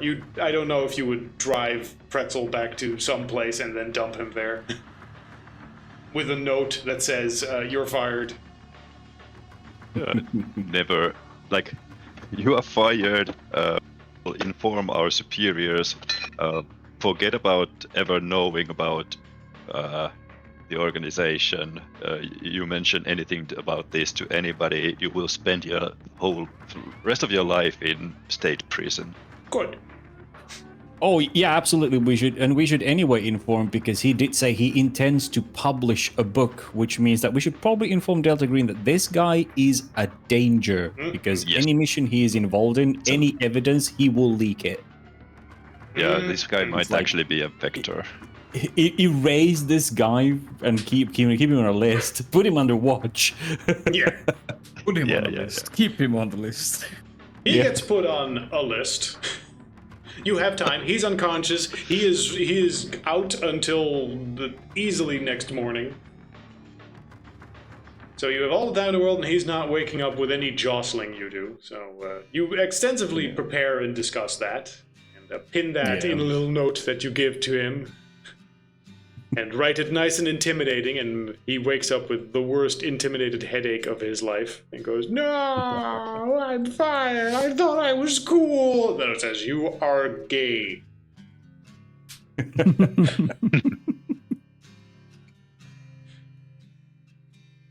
And that's only cool after 10 years, bro. And that'll only be cool in 2026.